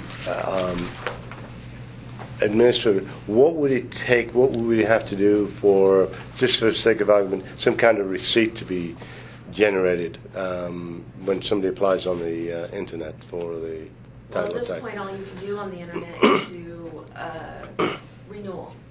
And if they have a renewal or a duplicate decal, you do get a receipt on the web, but that's all that's available. You cannot apply for a first time on the website. If you want, and I hate to say this because you're going to be upset, but if you want to have something where we take it in and we recognize that you have submitted, it's going to increase your turnaround time, and it's going to be programming at this point. Okay. Do we need legislative input for that, or is that something that can be done as an administrative level at DMV? It will probably be something that we require funding for, Mhm. so I would say legislatively. Okay. Yes, sir, Ms. Lovett. I've had a lot of phone calls over people unable to locate the statement of facts regarding prior registrations. It's a huge frustration that I get a dozen of these phone calls a month for a document that seems as though they ought to be able to get to and move forward more easily. Is there any plan to change the way that's done so it's available on the internet? Because I get the phone call and I tell them to call you, and after a couple times of them bugging me, I send them one.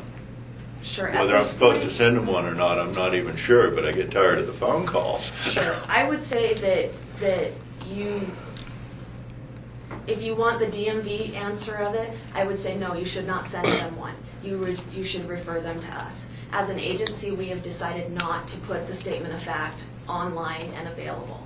We want to be able to talk to the owner, see what they have, make sure they even qualify before we take them down that path. Most of the dealers aren't aware of the statement of fact either, because I get a great deal of phone calls about it. Most dealers are going to have some type of ownership paperwork, hopefully. No, customers go to the dealer as a to source of submit the information, paperwork? and the dealers have no idea about this, in my opinion. I think Michael's probably the most informed of the group of them, but I imagine Mr. Delaney doesn't know about a statement of facts either. No. Mr. Delaney, are you a dealer? Manufacturer, actually. Okay. So I don't Yeah, it deal with doesn't it, fall but- straight. He's the representative of one of the big holding companies at Sure. clubs. So he's involved with this as it affects 10 clubs in northern Nevada. Sure. And if anybody should have known, it would probably be him. I would because say- he would call me about it. Sure. I would say that most of the time a manufacturer is going to have a manufacturer certificate of origin, or they're going to have some type of receipt or some type of paperwork that we're going to accept as proof of ownership, where a statement of fact would not be needed. But it's not the dealer that's coming up with these phone calls. They're not able to answer it because they're not well educated as to how this works. People walk into the dealer as their first course because it's clearly known that DMV it's kind of pushed a lot of this work back to the dealers. Most of the dealers have no idea.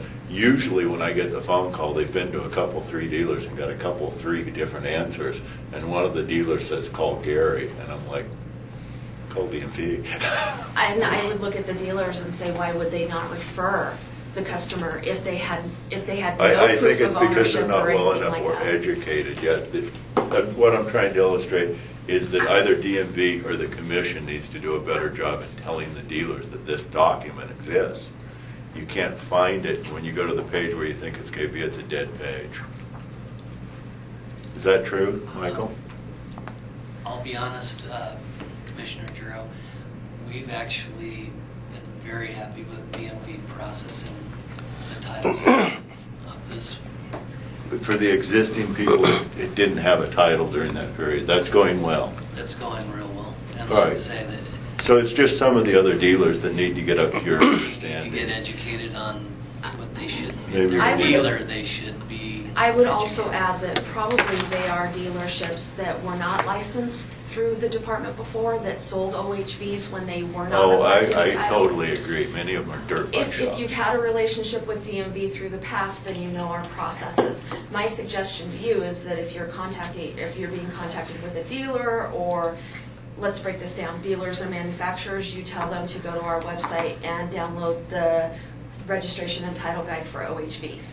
That basically pulls out all of the forms that we would accept, why we would accept them, or why we would. But it ask doesn't for give them the statement of facts form, does it? It does not give them the statement of facts, but it tells them to contact us. I understand. You would be more than welcome, if you would want, to put on your website that a statement of fact can be received from the Department of Motor Vehicles. So in second standing, can we just put the statement of facts on our website? No, the DMV has decided that we will not release that form on the website, On the DMV's website? on any website. It is a DMV form, it is a controlled document, and we have decided not to allow that out.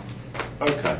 And that decision was you and your department, is that correct? It was a department decision. Okay, thank you. Okay. Now, this is still an action item. If you would like to ask DMV to, in a formal way, to do that, we could do that, as long as the commissioners are willing to vote for it. I would make a motion that we request DMV to make that document available on both websites, that it's a hindrance to the citizens. Okay, is there a second? Just to be clear, this is coming under agenda item 17? Yes, sir. Letter to DMV. Okay. So Mr. Lambert's motion is that we would send a letter to DMV urging them to have the statement of facts available either on our website or on their website. Or both. Or both. Is there a second? Can I ask a question just so I'm Commissioner Delaney? The statement of facts is the form that says, I do in fact own this vehicle, correct? Correct. It's a way, and for clarification, it is a way, simply put, of getting a title when you do not have all the ownership documents that you need.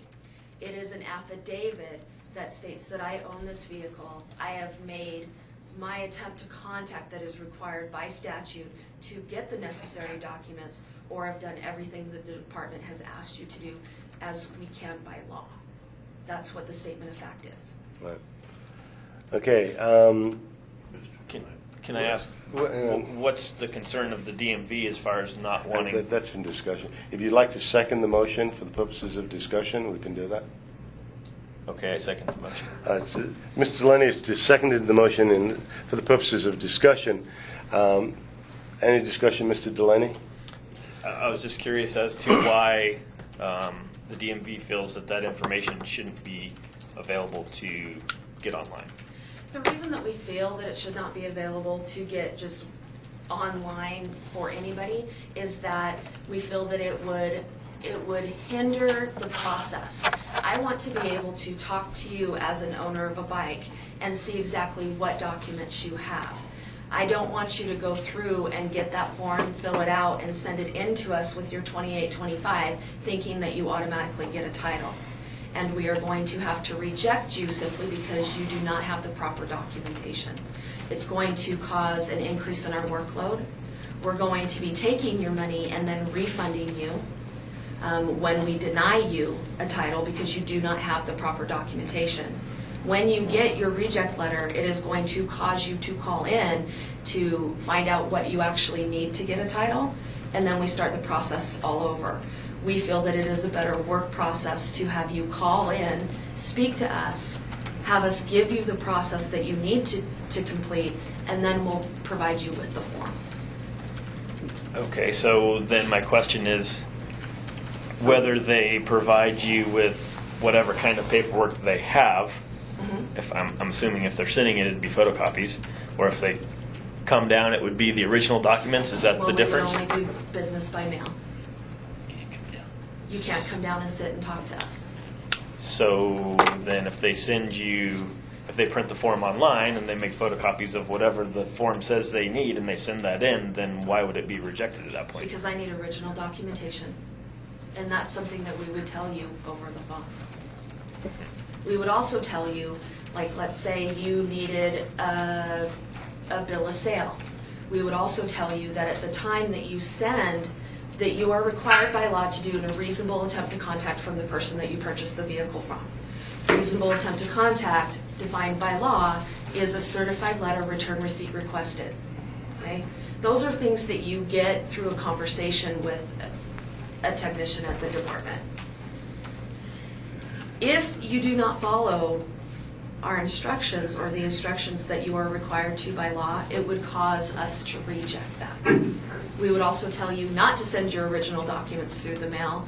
We would also tell you not to open the envelope when it's returned to us or to you because we need it unopened. There are certain processes that need to take place to comply with statute. So basically, if the form was online, they're all going to be rejected for the most part anyway. So therefore, that's why it's yes. Pretty much. Thank you. Commissioner Giroux, I'd like to That's add really what they're going a after. few points on this discussion. I could see where people would try to circumvent the process by doing this. And as the dealer, they're, you know, as far as what we have to go through sending them in, you know, I'm speaking from the guy in the trenches that's doing the work. I really don't want to be working with statement of facts. That's kind of the last resort. And I think, you know, I guess if you know the processes, you'll get to that point. But for the public, you know, to have this form, like I say, instead of doing it the correct way, they say, "Oh, just do a statement of facts." They're circumventing the process, and by doing that, if the dealer then has to process it with a statement of facts and it gets rejected, then it comes back through us again, and it creates more work for DMV as well as the dealers that are going to be doing it, because you can't take that down to DMV. Mr. Lambert? I think I probably know of one gentleman who didn't know that a statement of facts was going to be available and sold maybe over 100 motorcycles because he thought he had Titleist motorcycles during the period of time he'd taken them in trade, and they wouldn't recertificate a title and change the name of it. I think I'm looking at the gentleman that sold a lot of motorcycles because he was afraid he was not going to be able to retitle them, and he didn't know there was such a document. Am I not? On the contrary. I'm not saying that it's right or wrong. I'm just saying that people don't know. It's hard to understand. Okay, well, let me ask you, and again, there was a suggestion made that we notify people on our website that that document is available as a last resort, and you know, is available. I mean, would that suffice, or would you still want to have the document I published? think if the vote goes negative to my request to write a letter and formally ask for an answer, Right. then of course I'm going to be very amiable to putting the information that such a document exists All right. on our website. Well, let's move along because we are running a little short on time. Vegas, do you have any questions on this issue? Seeing none, I'm going to move straight to the vote. All in favor of the motion, and the motion, and I'll restate the motion. The motion would be that we write a letter requesting of DMV that they put on their website, or allow for us to put on our website, or both, the actual document statement of facts. Bear in mind that the document, the knowledge of the document we can put onto our website and say, hey, listen, this document's available. But we would be asking them to put the physical document on the website or on our website. All in favor of the motion, please indicate by saying aye. Aye. Nays? Opposed? I'm sorry? I didn't hear from Vegas. Did we get nays? Yes. Yeah, but he's seconded for the purpose. You don't want to take- Okay, motion. Do you want to poll who's voting? Because it seems like there's one in favor, but I'm not sure. Okay, all those in favor, please raise your hand. Aye. It's two. All those against, please raise your hand. Okay, motion fails. And can you just say how many nays there were for the record? I'm sorry. 1, 2, 3. I didn't say nay. I didn't vote. You didn't vote? I didn't vote. Okay, so there were 3 nays, 1 abstention, and 2 yeas. So the vote fails. Fair enough. All right? Thank you. If they're not going to honor it anyway, if it's going to fail, then there's no point I in doing know. it. It depends. Well, all right. Thank you very much. Yes, you're out of here. Just so you know, you passed up an item earlier back. I can get to that. Tell you what item it was. I don't know where you want to take it in order. What item was that? It was item number, I've got it highlighted here, 1 second. It was under Executive Secretary, defer out of order later, and it was under. Yeah, we did. We 10 sub sub-bullet point. Right, and then Okay. we came back to it in Okay, just in want to double 12, check yeah. on that, okay. All right, discussion possible action, meeting scheduled for the rest of the year and for 2000. Basically, it's been very tough on all of us. Basically having meetings when we need to have them. And I know we've tried to work to a schedule before, but I wanted to bring it up again as to putting together a meeting schedule that we can live with. It had been suggested for at least till the end of this year, a meeting every 2 months on the third Thursday, for example.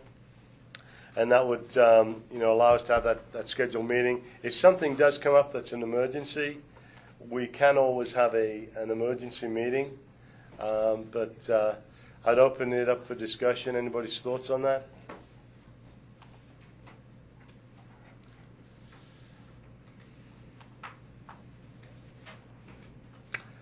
I think every 2 months for right now makes sense.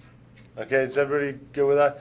So the chair would entertain a motion to make our meetings every 2 months on the third Thursday. Would somebody like to make that motion? I'd like to make a motion to have a commission meeting on the third Thursday every 2 months during the balance of the 2013 calendar. All right. Any more discussion?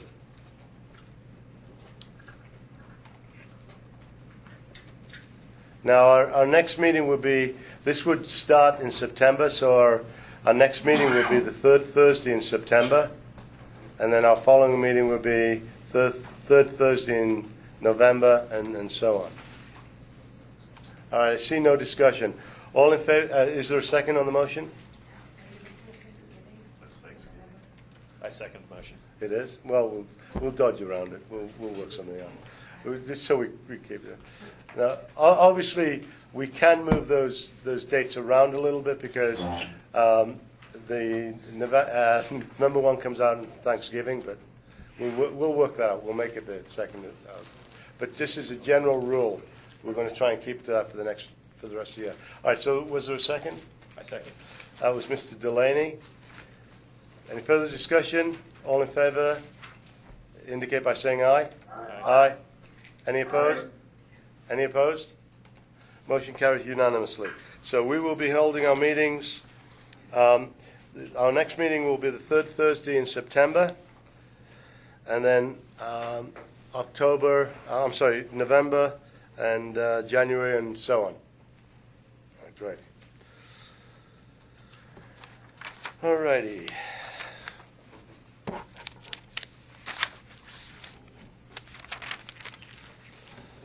I'm going to need a motion to go to closed session. So I'll do the work, but if you just make that motion for me. All righty. So I'm going to say, due to alleged We want misconduct. to go into closed session due to discussions that might allege misconduct. And the basis of this would be NRS 241.230. Okay. And then once your motion passes, you would exclude people. Okay. Not hurt limitations. All right. Item number 19. I would like to make a motion due to alleged misconduct. I would like to make a motion. Might be discussed. Oh, that might be discussed. I would like to move to a closed session pursuant to NRS 241.030. And alleged misconduct of Scott Gers. All right. And alleged misconduct of Scott Gers. Have I a second? Oh, I'll second that. All right. Mr. Lambert seconds it. Any discussion? Okay, I'll move to the vote. All in favor, please indicate by saying aye. Aye. Aye. Vegas? Aye. All opposed? Okay, thank you. Motion passes unanimously. I would respectfully request that all non-commission members or people involved in this case would please vacate the room. And actually, Chairman Jackson, Tom Donaldson for the record on Yes, behalf sir. of Scott Gers. I would actually request that the meeting remain open pursuant to NRS 241.030 sub 2, which must be granted by the commission. Just so, all right, if you're going to call any witnesses who want it to be closed, then you can refuse that. But if it's just Can going you to be read that Scott, statute for us? if it's just going to I be can. Scott, That then would be great. he can insist that it be open. Okay. You see what I'm saying? So if you have to know if you're going to call anyone as a witness, and if that witness would request it be closed, then it can go into close. Otherwise, you have to grant their request. Okay. All right. So I guess there's no witnesses. So we Oh, can- I don't know. I mean, I don't know what you're. Well, no, it wasn't really going to go into. Okay. All right. Okay. Your request is granted. The meeting will remain open. Okay, this is Las Vegas. Just Open or a closed? second. The meeting, pursuant to a request by Mr. Gers, who will be the only witness, to my understanding, there is no contrary witness who would request that it be closed, notwithstanding the request.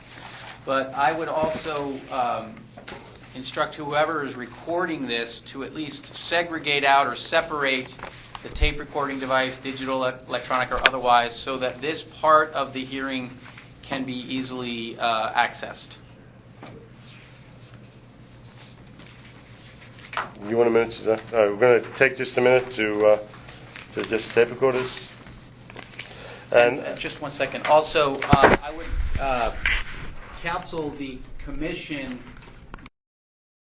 in that no official action can be taken. You cannot vote. You cannot decide to do anything. It's simply to discuss something that might allege misconduct. That's the purpose of segregating out this meeting. And then once, even though technically it's open, once you want to move to another agenda item to take any action on this particular section, you will go out of this designated part of the meeting, and that is where you can take action according to the agenda. Thank you.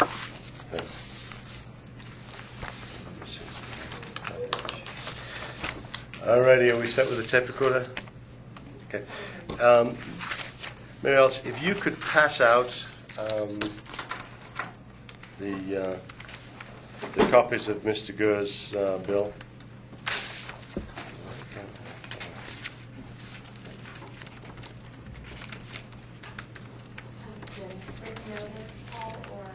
Just a copy. I mean, so do you want to discuss the written notice? Is there any objections to that? Is any? Whatever you need to refer to. Well, no, I mean it's. Okay, thanks. Thank you. Do you have copies of the bills? Oh, I okay. have this right here that you sent me this morning. Okay, you don't have any other copies? I just have the one copy. I'm going to take this one. You want me to see if I can get Yeah, some could you? copies? All right, we're going to take 5 minutes because we're going to get some more copies. Okay. So we're just going to take a 5-minute recess here, guys. Because not everybody brought their computer. Oh, phone call. Yeah, we'll come back at 11:20. You can't go that far. I'm sorry, sir? This is really tight. I have a question. Hey, Could somebody take a picture on their iPhone and send us a copy to Vegas? yeah, we're going to send you we're going to email you copies right now. Do you have access to your email? Yes, yes.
Yeah, we have 11 hours for lives. You look, have you come to Lincoln? You look really good. Yeah. Oh, it is.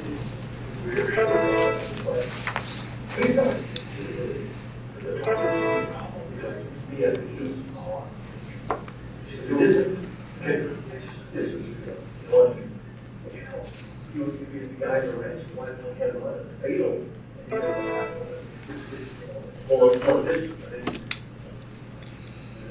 Yeah, it's amazing, $11 per mile, this is pretty good area to cover 12 guys. I love it. So good. I thought you emailed. Okay, oh, very okay. I thought they would improve things. Yeah.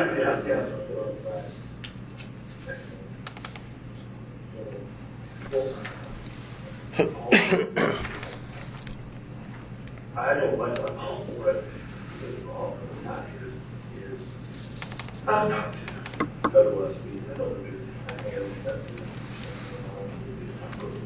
What you guys know, call, where you're at, especially the priority of their list. I understand that. Rules, basically, it's a metropolitan area, you won't show in Carter has.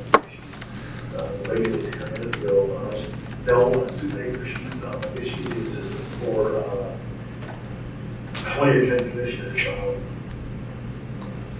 Larry. Stand around. Oh, no, you know what I'm talking about. I think she's his assistant. Okay. And her coming for, and correct, she has a legitimate claim. There are a lot of people on registry where he's simply because of the infection concept. Because Metro doesn't really, first Metro system, we're not doing, is what I just do, right? And they've kind of softened that, said, well, we have to know something that's softened. Guys like Logan or Washington Ski, who live in what I would consider rural Clark County, who understand applying the citizen quality and don't live in Vegas, can't run my dealership. So it's definitely, because they work with them. Her problem was people didn't own trailers. Right. And there was nobody close to it. Nobody close. They couldn't even trailer. They said, okay, there's a MetroCom in Mesquite. Well, they could do it. Well, then they find a trailer, load it up, drive it to Mesquite, or whatever. I asked her that as a person with Henderson. Because HPD, when I was with HPD, right when I started, it was 40 of us. So I was 400. Oh, yeah. Anymore, they don't do it. If you happen to bring it to a substation, but if somebody calls us at my house, They don't do it. so they are referring people to us. So as a courtesy, that's something I can't do. I can do it. They take the time to charge it like that. She was in Kyle Canyon. Yeah, she's There's a resident officer up there. Yeah, and she actually, I think they were gonna, I don't know if she had bikes in both places, but I think they live in Moab and they have a place in Kyle Canyon, and that's where some of the bikes are at. And so, She's only there. yeah, she's only there on the weekend. All the kids scheduled to do it, and I said, well, no. So when he brought it, hell yeah, I was more than just them stuff. I was looking at He first came out with about giving grants, fortunate education centers. Absolutely. And that's for sure. You've got mail. She's really, matter of fact, you were asking about the certified card, that's certified card, and she actually did stuff that was basically education. Also, it was on ATV, so I'm licensed but not tagged. You just pay this, you really need this done, here's why. She tells them, where does this money go? Why are we registering that? You just have interest, people are just saying, well, yeah, you're just trying to raise that. Exactly. 100% of the money stays in the LOG community. It stays here. You can't, by law, you can't go over. But people need to know that. So sure, she said, listen, we want to use this first year before we go out and start writing, scratching a bunch of tickets. We want to educate people and say, you're crazy, you're doing it, you know? So that was a big thing. I have a lot of person, she said, I don't care, I'm not unfortunate. That story, we're not going to understand. That's okay, you know? Fishing.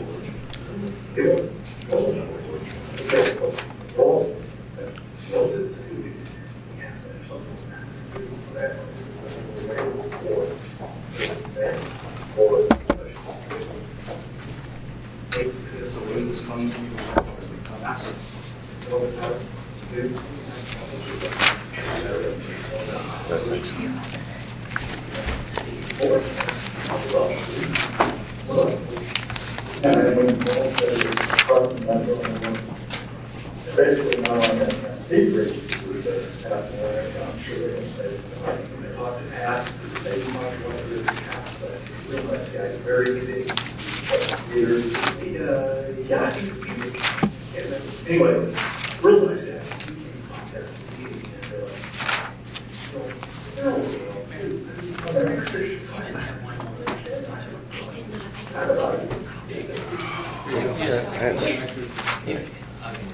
I ran out of ink this morning. Don't just close the door.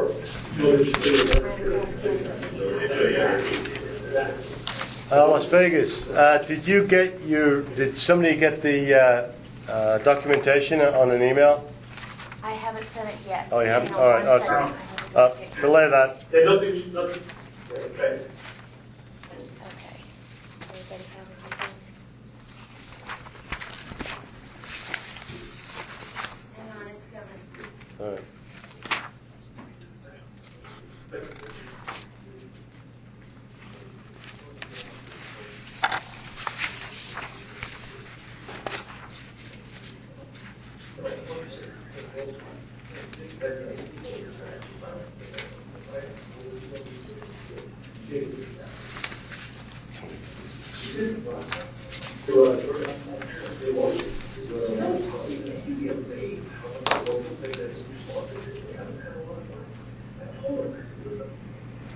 It's more than just law enforcement. This is entirely, there's no law. I can't tell you how. One foot out.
Okay, I've got one. What you want to do is you want to note the presence of Mr. Gers and his attorney and get his name and everything spelled for the record. Okay.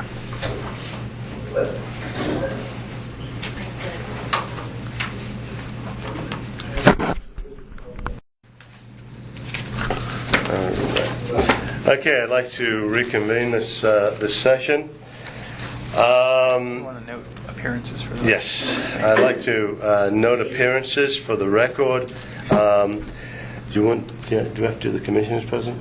No, you want to just, there's an attorney present, so you want to get that on the record. Okay. So you're representing Mr. Gers. Yes, as I've already stated, Thomas J. Donaldson from the Dyer Lawrence Law Firm here in Carson City, representing Mr. Gers. Okay. All right. We're here to discuss Mr. Gers' bills. invoices that he sent to us. I would like to first do one quick thing is go over some facts. If you object, then please let me know. But basically, Mr. Gers submitted a bill to us first couple of days of June. We had Mr. Gers on a conference call and discussed the bill. Mr. Gers resubmitted a bill on or around the 7th via email. I have the exact date if we need it. And was sent a check for, I believe, $2,400 and some dollars.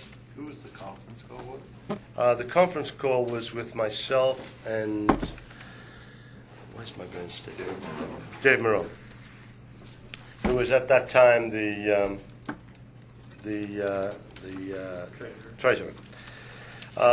We'd also received a bill for expenses, which we went over at that time, and we sent Mr. Gers 2 checks at that time. I believe they were sent, they were dated the 7th.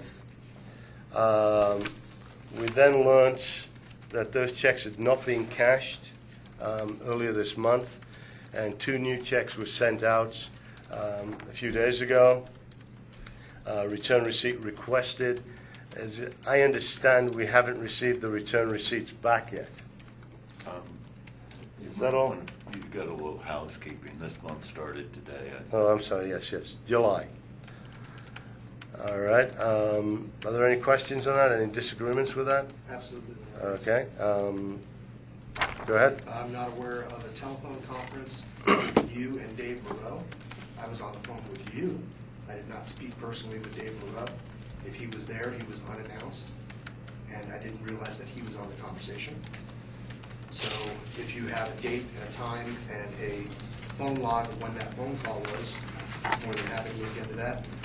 As far as the dates that you had received submission of invoices from me, sometime in June at this point, I don't believe is acceptable. There's different versions that were demanded to be received by you, so I am not familiar with which one you're talking about. Okay. You done? Okay. Mr. Gers, why don't you explain what happened during that phone Well, call? if I can just reiterate some things here. As to the, we'll be happy to get Mr. Moreau to, if necessary, if this goes further, get Mr. Moreau to testify that he was on that call and he was announced it was on a conference call. As to the date of the submissions, the last submission for June hours and expenses was June 10th. I have the email attachment here. The original attached time for May hours and expenses was June the 5th, and I believe, yes, that was the submission for both of those. The checks were dated the 7th for the expenses, and for the pay, I believe, was dated the 10th. Well, can we take these items one at a time and go to address? Because You don't have to address them, but it's up well, to I you. do because they're incorrect. Okay, what's incorrect? So, as far as the first submission Mm-hmm. was May 10th for April and May's partial hours. I sent you an email. I asked you if you understood the hours. I asked you if the Do you have a format- copy of that email? Excuse me? Do you have a copy of that email? I most certainly do. That email is on Friday, May 10th, 1812 hours. Paul Jackson. Could I have a copy? I don't have a copy I machine. asked you if you had a copy. You said yes. I brought my own equipment. I brought my own stuff. Well, I'm sorry. If you're going to submit The something to email us, you need reads to. as Sir. Hey, then we need to take a recess and make more copies. Okay. You're going to take up all of our time, and we'll take up. Okay, great. You want to burn all of this then? Okay, we're going to take a short I'd like recess. a copy of this information. Right, we're going to take a short recess while we get some more copies made. Mr. Gers didn't come prepared. At least myself and Mr. Jackson have requested. Yeah, the document. I think at least one for each member.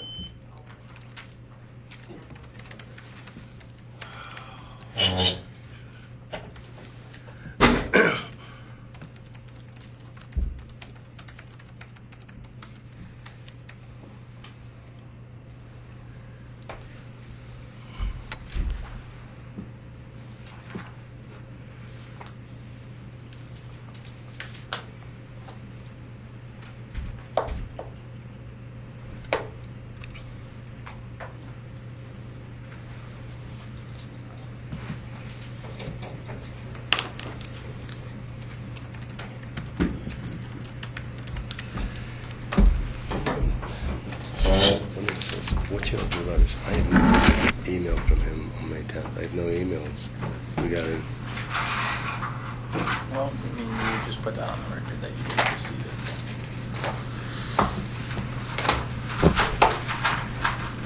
Because I mean, I got May, because Angela sent me one on May 10th, on 2nd, and Malone sent me one on the 16th, so there were no emails on the 10th. Right, I mean, if you want to state a rebuttal as to what you received, you could identify the dates. I don't know if it makes that much difference, to be honest with it. I don't want to Well, you waste guys are time. having a discussion, so, I mean, it makes a difference from his perspective. So, you want to allow him to, he has a right to rebut. Okay. And, you know, offer his perspective, so you want to allow him that freedom to do that. Okay. They're gonna need the email and get the dates. Oh, yeah. Scan.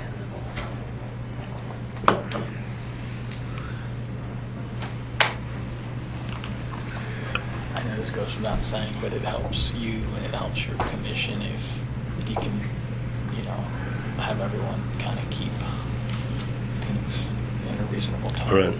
Personal comments and stuff, because it doesn't reflect well on the commission.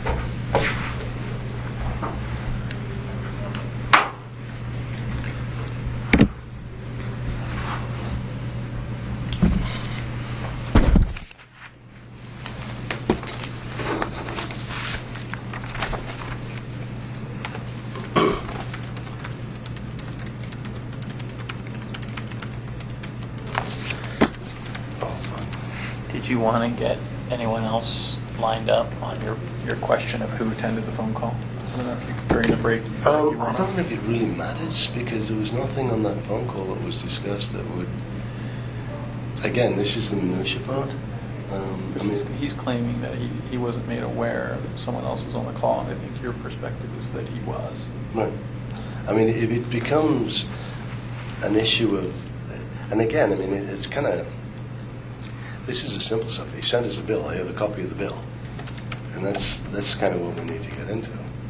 Yeah, but he may present a completely different theory of what's going on. Okay. Yeah. But there's, I mean, this is the kicker. There's nothing. He's already resigned. We can't fire him. Yeah, but if you were he, and the implication was one of overbilling and honesty, you would want to have a fair hearing, because that can affect That's your right. livelihood and your reputation. That's right. But why would he want to do it in public? Because anything that Well, did he wrong may should feel come out. he may feel that, I don't know. I'm guessing. I have no idea, but he may feel that if it's in public, it will be more civil. I don't know. I have no idea. I'm speculating.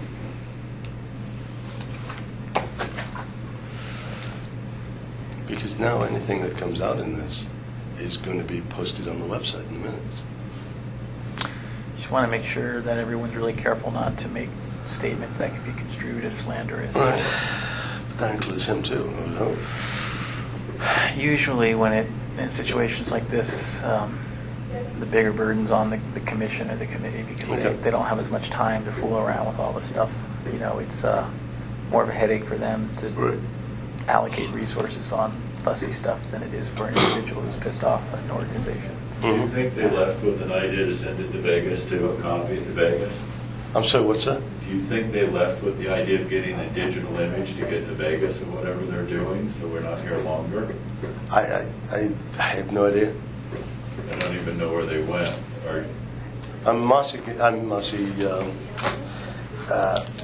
Mary Alice can send it to Vegas. Yeah, I just was going to ask her to get an image if she can. I don't know if she has an image. Mm-hmm. You want to text her and ask her to do that? I don't She'll think be I can back. have her phone number. She'll be back.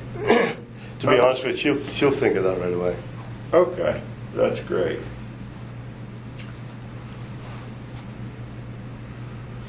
And Gary, I understand you're going to give us a piano recital during our break here. I wouldn't think that anybody would stay when I started. I'm pretty sure you'll all vacate. It's in order. All right, Mike. All right, we're going to reconvene this meeting. Mr. Gers, would you like to continue? Why don't you walk them through the exhibits that we just handed out, and I numbered them 1 through 15 for your convenience. Oh, good. So we were addressing the first submission of invoices, and we can see on page 3 that was the first submission of invoices from me to you as an action required email. Okay, just for the record, I'm looking at my email records of received emails. I have no record of any email from you from May 10th. Okay, well, I have a response from you on May 10th All right. at 6:14 p.m. It's right at the top of page 3. stating, okay, cool, in response to my action required items. Okay, so your point? My point was responding to your question as to when I had submitted invoices and in what I didn't actually ask you that question. I just referred to the invoices that we'd received. I believe you indicated, though, June 5th was the first date that you received invoices from Mr. Gertz, and that was frankly false. Well, frankly, where are the copies of the invoices here? Are there any invoices? You already have them. They're in your exhibits.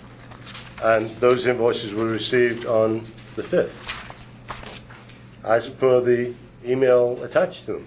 So It's the same exhibit. I don't understand why you feel it necessary to waste any more of our time. I mean, are you agreed that that was your invoice? Are you saying it wasn't your invoice? You were saying that that was the first time you received it on June 5th. Okay, so... We were correcting you because you were lying about it. Well, first of all, sir, really? Let's try and keep this session without accusations of lying if we can. There may be misstatements and misunderstanding and misspeaking, and so it would be helpful, I think, for everyone here if we could try and promote as much as possible a civil tone. Okay, I don't see. Could you direct me to where the invoice is? I do not have the attachments with me. Okay, so The attachments are in your exhibit. And those attachments are from June 5th. So that would make me correct, sir. Can we move along now? So in that email, I sent you the attachments, which were the invoices, and asked you that... Let me stop you right there. So please confirm Sir, the let me stop you right there. You don't have any invoices in here, so you can't tell me. And again, I didn't receive any invoices from you, and you have no invoices attached to this. They're already in your exhibit. Do you want to make multiple copies of your exhibits? The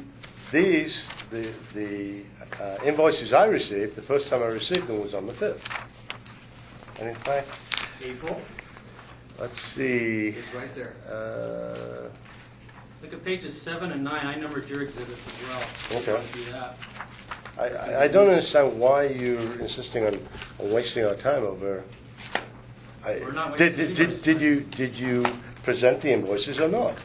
He's already testified he has. All right, so we have copies of the invoices. Are the invoices, are they in dispute? Is there anybody saying the invoice has been altered or changed? It is in fact the invoice, correct?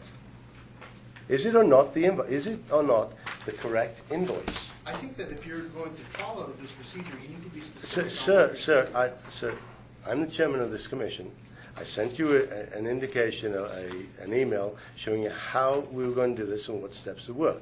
Now, are they your invoices or are they not your invoices? The invoices that you're showing as exhibits are my invoices. All right, correct. So That's not then the question that you we asked. don't need to go any further. That's not the question you asked. Oh, gosh. You asked All right. when I sent them. I didn't. I actually made the statement that they were received by me on the 5th, which is correct because there's the email to prove it. That's incorrect because they were received. So are you saying you didn't send the email on the 5th? I sent them again on June 5th. All right. I sent them originally Okay. on the 10th. You know, we do not need to make this contentious. What is this if this is not contentious? This is an inquiry is to find out about your billing. So it's inquirious then? Yes. Then we'll call it Why inquirious. don't you continue as far as what happened after May 10th? So May 10th was the date that I sent you the original invoice. No response to the direct questions there. I had asked you,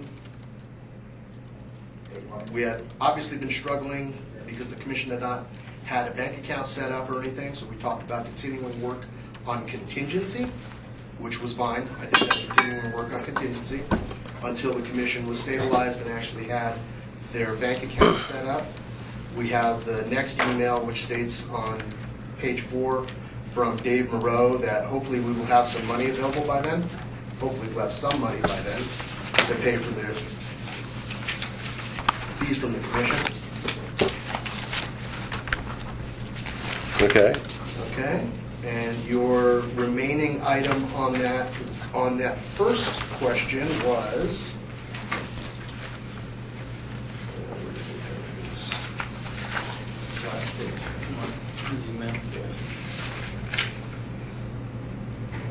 your remaining item was, when was the date that I submitted, the date that you submitted, what I'm viewing right now is the email from Commissioner Jackson to me, CCing.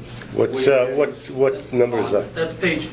Page 15. This was sent last Thursday. It wasn't sent to all the commissioners. It was only sent to Ms. Henson, Mary Alice, and Mr. Giddens. For the benefit of the other commissioners, we've included that for your review at this point. That email states, I will start with statements of fact. Number 1, date when you submitted your invoices. I think we just addressed those. Number 2, the date you submitted your revised invoices and the date that invoice was paid. If we are agreed on those dates, we will move on to the invoices themselves. So that was actually 2 different sets of invoices that were sent to Mr. Jackson and Mr. Moreau. The first invoices were sent on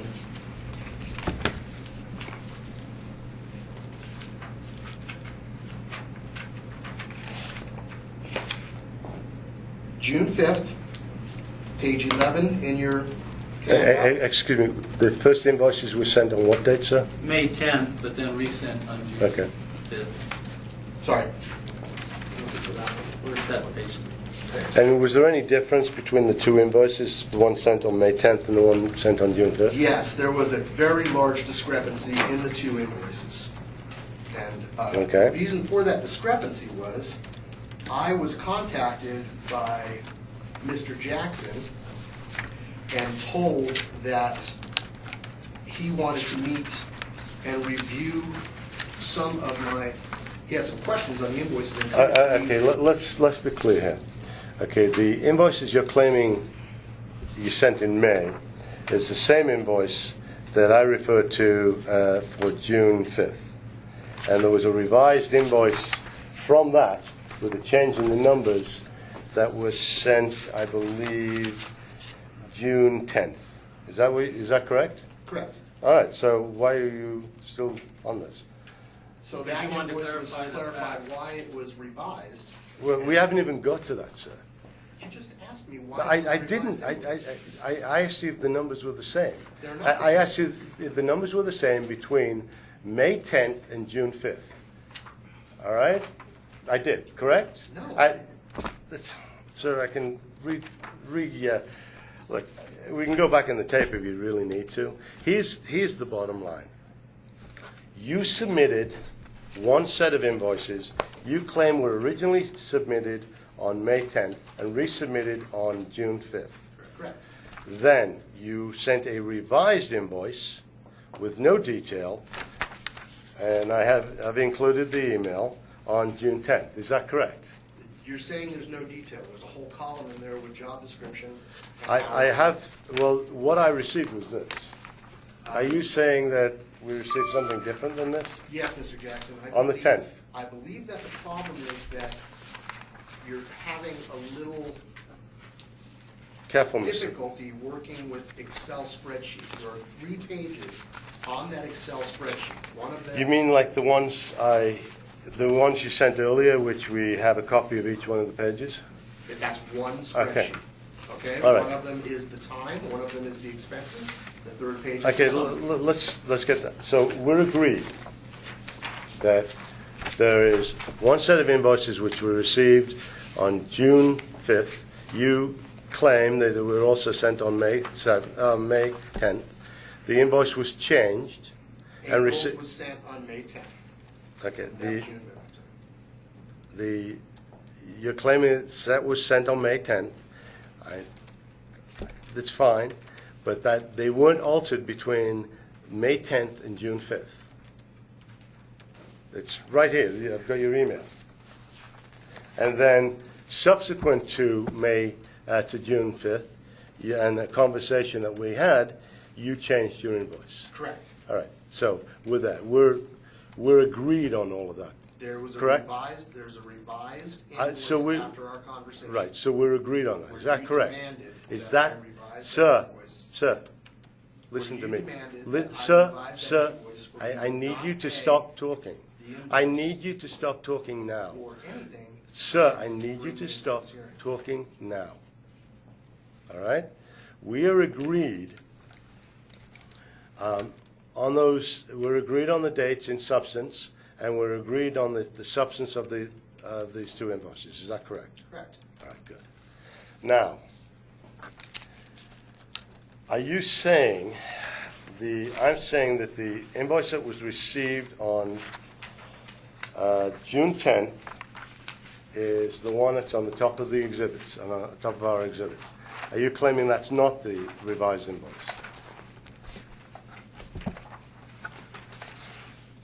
Correct. This is the revised invoice. So it is correct then?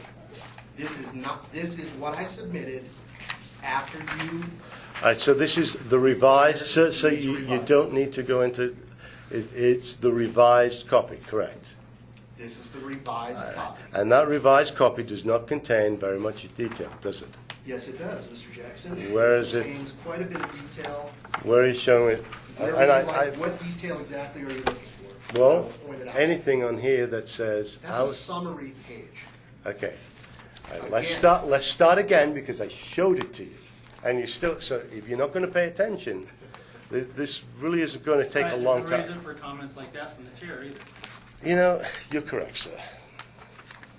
If you look at page 5 of your packet, if you'd like to number your pages, the first 2 pages are the revised spreadsheet.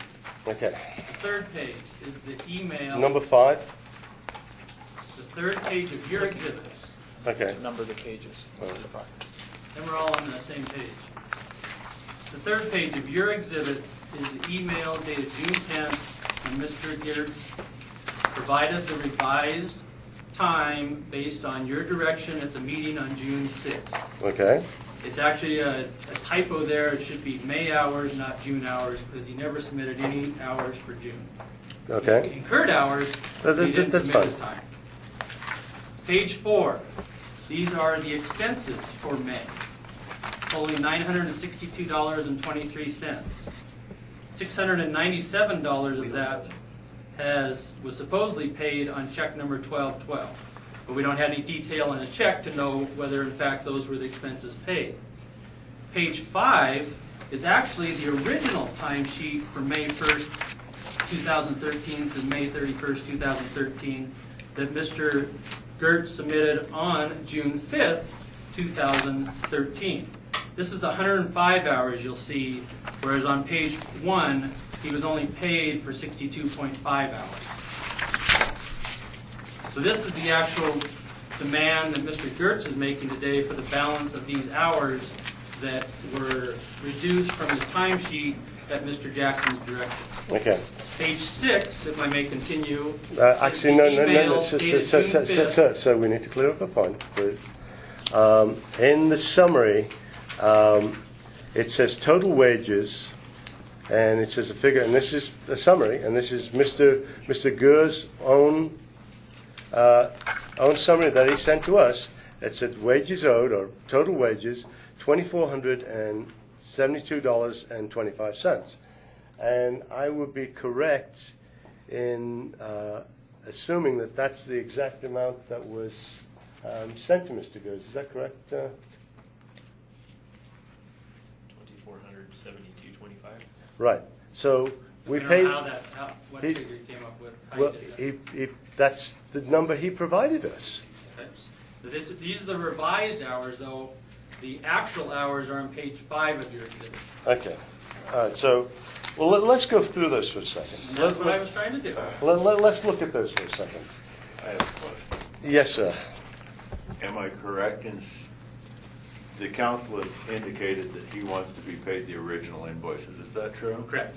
Okay, it was a simple All question. right. Thank you. All right. So let's take a look at these. And I'll just pull out a couple of examples, and maybe you can tell us a little bit about it. On May 8th, you billed the commission for 12 hours.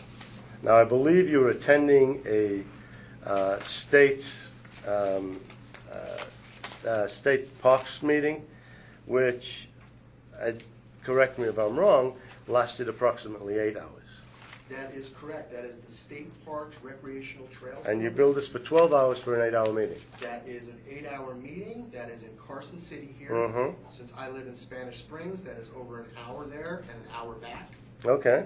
That is including note time and prep when I returned to compile my meeting notes. I felt that a 12-hour day was very generous at that point. Okay. Now, if you felt 12 hours was generous to the commission, and again, you're saying from Spanish Springs to here, even if we take your account an hour, that's 2 hours difference. I just explained that to you, Mr. Jackson. I had a 2-hour travel time, Mhm. 1 hour there, 1 hour back. And the meeting was started at 8 o'clock in the morning. Mhm. I arrived slightly early, so I'm not to be tardy. I'm waiting for the meeting to get started. We stayed slightly longer to meet with some of the commission members and speak with them and speak with Ms. Scanlon. So there's probably a 9+ hour meeting day there. And then there is also travel time of 2 hours plus prep time plus closing time on notes. Okay. That is very generous at a 12-hour let me ask you this. Then if you did all that and you were detailing this, why didn't you, first of all, who told you you were being paid for travel time? We had never discussed travel time. So you told just, me- so you assumed, told me when sir. we started. You asked me a question. You told me when I started Go ahead. to begin billing time the second I started work. That's not true. Okay, well, we're going to have some of that not true apparently today. Well, yes. First of all, you weren't sure whether you were to, again, you weren't sure whether you were to be paid for travel time, yet you just assumed and just took it. Is that Travel correct? time was not a question. Travel time was addressed in the original invoices that I sent you on May 10th, where you responded, okay, cool. All right. I have So- I have no copy of that That says, email. please confirm form. All right, I'll tell you what, per sir, diem expenses sir, and/or sir, returns sir, to look, suggest- please. You're asking me a question. And you were, I'm sir, look, you're being contentious. All I right, thought and it you wasn't continue. contentious. I thought it was. You were being contentious. look, I mean, this is going to drag on forever if you're going to keep that up. Okay. Ditto. We're trying to be reasonable here. I asked a perfectly reasonable question. And he's trying to answer, and- you give him the opportunity. I'd like to call into Mr. Lambert attended that meeting. Mr. Lambert was there. So you're calling Mr. Lambert as a witness? That is the May 8th. May 8th. The first day of the recreational trails meeting, you were there between your commission sessions with the Senate. I was at the Senate most of the day. And back and forth to the meeting. And back and forth to the meeting, that's true.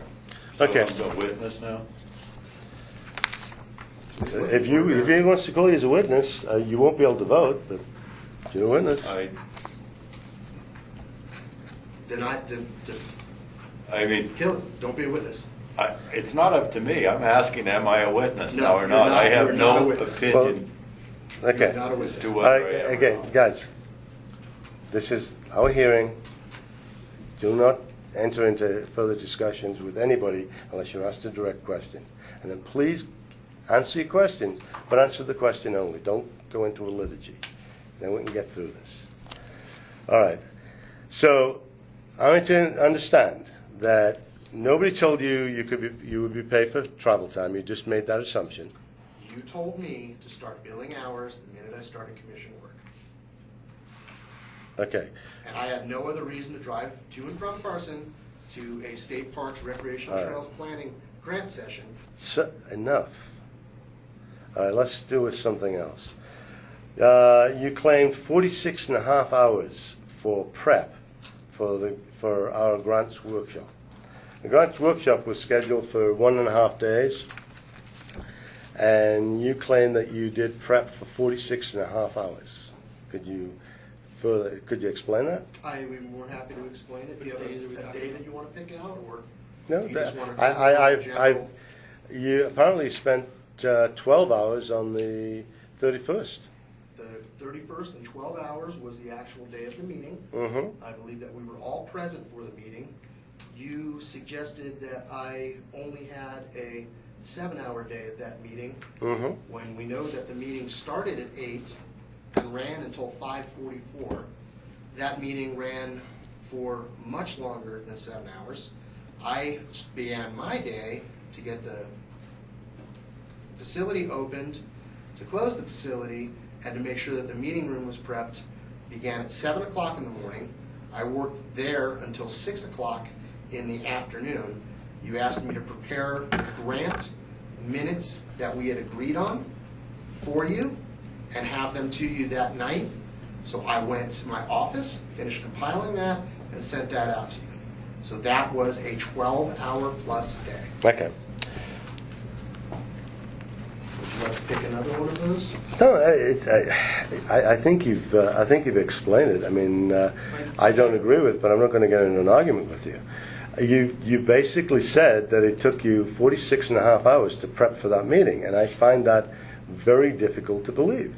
I also find it very difficult to believe that you charged 5 hours for calling CHP. I actually, after we'd had this conversation, called CHP myself to find out the same information and was able to do it in 30 minutes. So again, I would bring these into question. Now, the point that I would You're talking make... about May 22nd? This is May the- 22nd. Right. The point I would make is, since nobody was sitting on his shoulder and timing with a stopwatch, we can't say exactly how long it took for any one of these things. In some ways, we have to just trust. But what I would say is that after discussing this with you, you revised the invoice and, quote unquote, took out travel time and sent us a new invoice, which we promptly paid.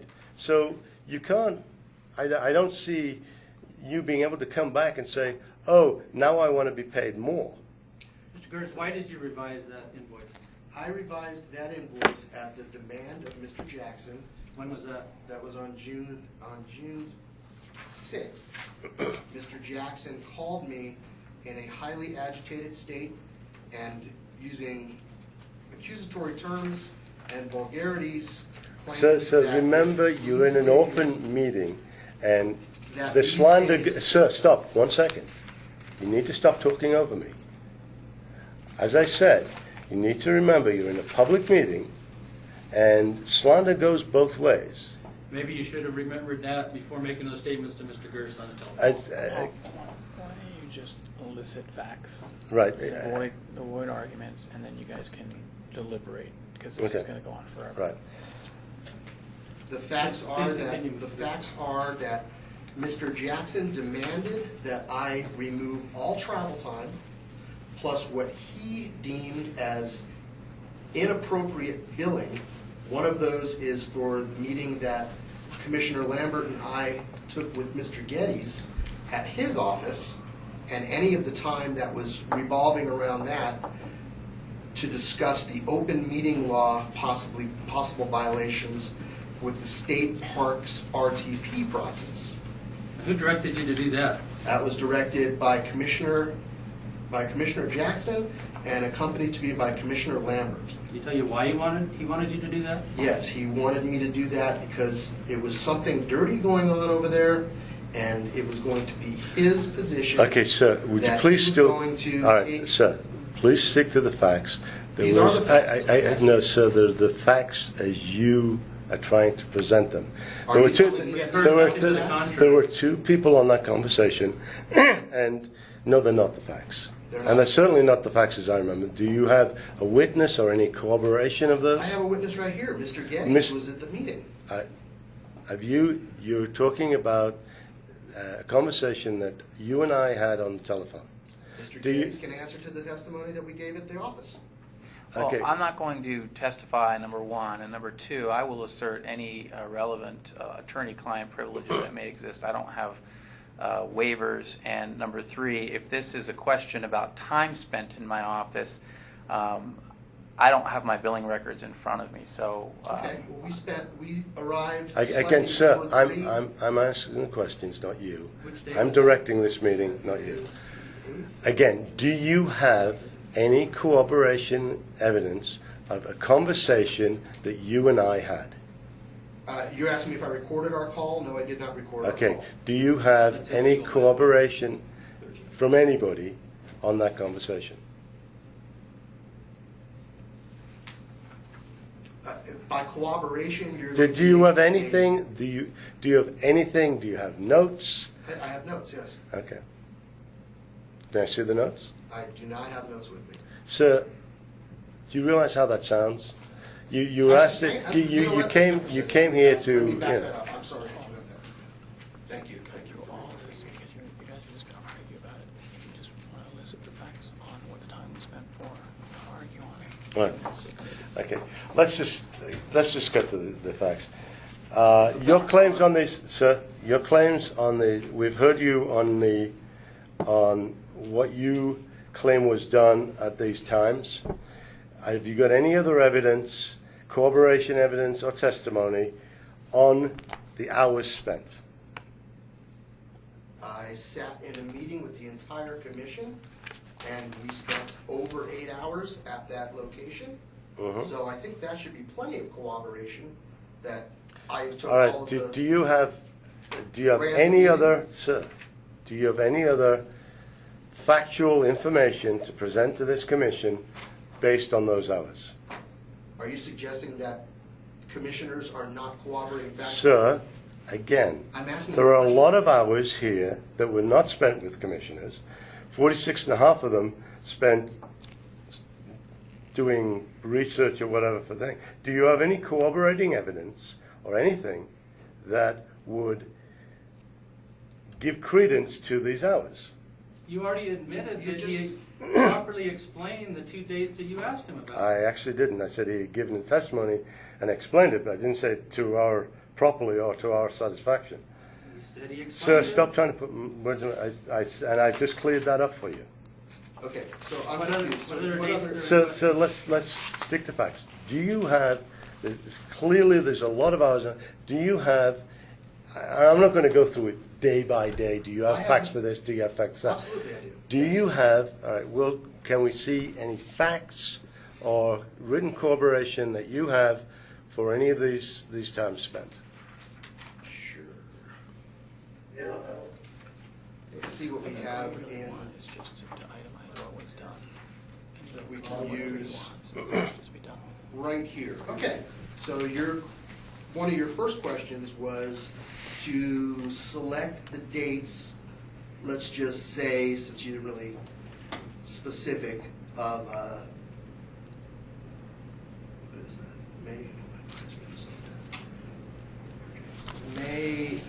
8th, 9th, and 10th. Those are the state parks meetings. At the state parks meetings, I sent you an email stating that I met with state parks to gather information in an effort to implement the Nevada Commission on Off-Highway Vehicle Grant process. You're on page 3 of our... Sorry, page 3, correct. The meeting went well, received supporting grant documents and responses to commissioners' questions. I had requested questions from the commissioners to provide to the state parks so we could answer their specific questions. Those questions came in from many commissioners. I built the document to get the questions answered from the state parks administrators and provided that out to all the commissioners. I also wrote in here that is going to pretty much answer that first question that you had there. The second day would be the responses to Jenny Scanlon and the thank you for attending those meetings and the notice from Dave Moreau where I attended the meetings. Let me ask you a quick question. On the 10th, Yes? who did you meet with on the 10th for 8 hours? The 10th, Jenny Scanlon. And how long did you meet with Jenny Scanlon? I met with Jenny Scanlon for an hour and 40 some odd minutes, almost an hour and 50 minutes, from 10 o'clock in the morning until almost 12. She only had a short day that day, and she was coming in late because she'd been cranking on the So grill and was what leaving happened to early. the other 6 hours? An hour there, an hour back, and then Jenny provided me with almost 30 some odd pages of spreadsheets and documents on how the grant process is run. So I digested those and had that ready to provide to the commission. Okay. Which I If Jenny Scanlon said that the meeting was 20 minutes, Okay. what would you say to that? I would say it's incorrect. I would say I'd be more than happy to sit with Jenny. Okay. I did not drive 70 But, miles. you've answered the question, sir. You said you'd say it was Ms. incorrect. Scanlon going to be testifying today? Nope. So there's no evidence of that 20-minute meeting? I met Dave Moreau and Joy as well. Well, again, look, you've got to. You're even talking over your own attorney. All right. Absolutely. To your question, no, Ms. Scanlon is not testifying. Ms. Scanlon did tell Dave Moreau, not myself, that the meeting was 20 minutes. So you're testifying in this matter? I'm not testifying. I'm just So there's saying no what evidence? I asked the question. Sir, So come there's on. no evidence in Sir, contradiction sir. You're not in a court. You're welcome to take this to court. If you feel that you've been duped of hours, that will be fine. And The we'll commission be, hasn't voted on that yet. we haven't voted on anything yet, but again, you need to bear in mind you're at a commission meeting, and you're not in court, and we're not testifying as to anything. I'm pointing out, though, to the other commissioners that the only evidence you have before you is Mr. Gertz and these documents, if none of the commissioners are going to testify. Commissioners are free to testify; they just wouldn't be able to vote. Okay. So you're not testifying, I'm going to confirm that. I'm not testifying. I simply asked the question, what would he say if Ms. Scanlon had said it was 20 minutes? All right. Okay, let me ask a question. You had these hours. You had, I believe, 105 hours for that month, and I believe it was 22 for the previous month. Is that correct? I recollect it was about 127 hours total. That's page 7 of your exhibit. For April, it was 22.75 hours. All right. So that combined with 105, we're looking at 127 minutes, correct? 127 hours. And you reduced your bill to 85.5 hours, right? At your direction, correct. Well, again, I mean, I don't hold a gun to anybody's head, and I don't force anybody to do anything. So are you now denying that? Arguments. Let's just get your facts. You're denying that you directed Mr. Gertz to change his... Sir, I'm not going to get into this with you. So that you don't have any evidence Sir, other than Mr. Gertz's testimony? the evidence I have in front of me right now is a bill from Mr. Gertz and 2 invoices in the amount of 127 plus hours, which was then turned into a bill for 85.25 hours. That's your direction, correct? Sir, you need to stop this. All right. Let's just move on with that. Thank you. Again, so those are the others. Mr. Gertz has free will. He can do what he wants. I don't know what I could have possibly held over him to make him change this other than, honesty. But there we are. Have you anything else to add? Yes, I do. I still have not received my reimbursable payments after I received notice from you that you were going to be sending me another set of reimbursable checks. One check. It said one check. It did not say that, Mr. Jackson. It said a check. It does not say that. Okay. Well, let's deal with checks. Let's deal with that. Let's deal with that directly. You were sent 2 checks for your reimbursables, and I believe on June 7th and 10th, and those checks we discovered at the end of that month had not been cashed. Because you never received them. Sir, I don't know if you received them or not. They were not cashed. Mr. Gertz, did you receive them? I did not receive those checks. No, you No, I don't. I know that they weren't cashed. Were they sent When we, certified sir, I asked for tracking information on those. it's been asked and answered. Okay. We then sent. No answers? We then sent 2 more checks, replacement checks. Now, one of those checks was for a different amount, and I had questioned the amount. I received the checks for signature on Friday. The check was, one of the checks was sent out, return receipt requested, and was sent out to you on that Friday. I then contacted Mr. Delaney, who informed me that the different amount on the second check was correct, and it was the first correct check that was incorrect. And that check was signed by me. Can Sir, you be specific on which check?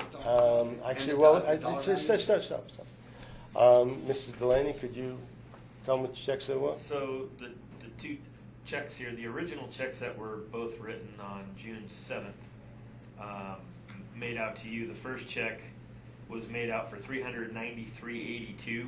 And what was that for? The items, it was for postcards for the Reno Expo, Virginia City Grand Prix. Okay. That's the only note on there? Yes. Okay. The second check was in the amount of $697.07, and this check states it was reimbursement for cell phone, travel, agenda posting, and catering. 1 second. Cell, travel, agenda posting? Correct. And catering. Correct. Okay. So both of those checks were reissued by myself on the 18th of July for the identical amounts. Did you mail those out? I had to mail those to... First of all, you're not asking the questions here. Just, guys, the fact of the matter is, and you've already been told this, the fact, sir, stop trying to talk over me. The facts are, the checks were sent to me, I signed them, the checks were then given to our SE, who sent them out, recorded delivery of some type. And I believe we have if you'd like to see them, I believe we have the copies of the recorded deliveries. I would love to see that, yes. Now, we are not in possession of a return receipt. It may be at the mailbox, or it may not have gotten back to us, or you may have refused the checks, I don't know. For the record, right. Have you got any more Gertz questions on did that? receive check number 1212 in the amount of $697.07. Okay, good. He is certified mail, signed for it. He has never seen check number 1211 for $393.82. Can I ask, when was that check received? That check was received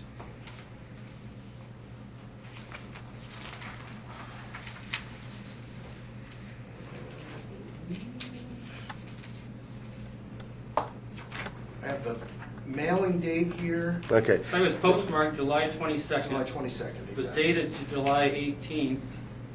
That but sounds there's about no- right. No receipt date. Okay. I have a question. Well, let me just finish There's this. one check in that As I already told you, we sent you one check. The amount was in dispute because of an email I'd received stating it was 120, and then Mr. Delaney cleared that up.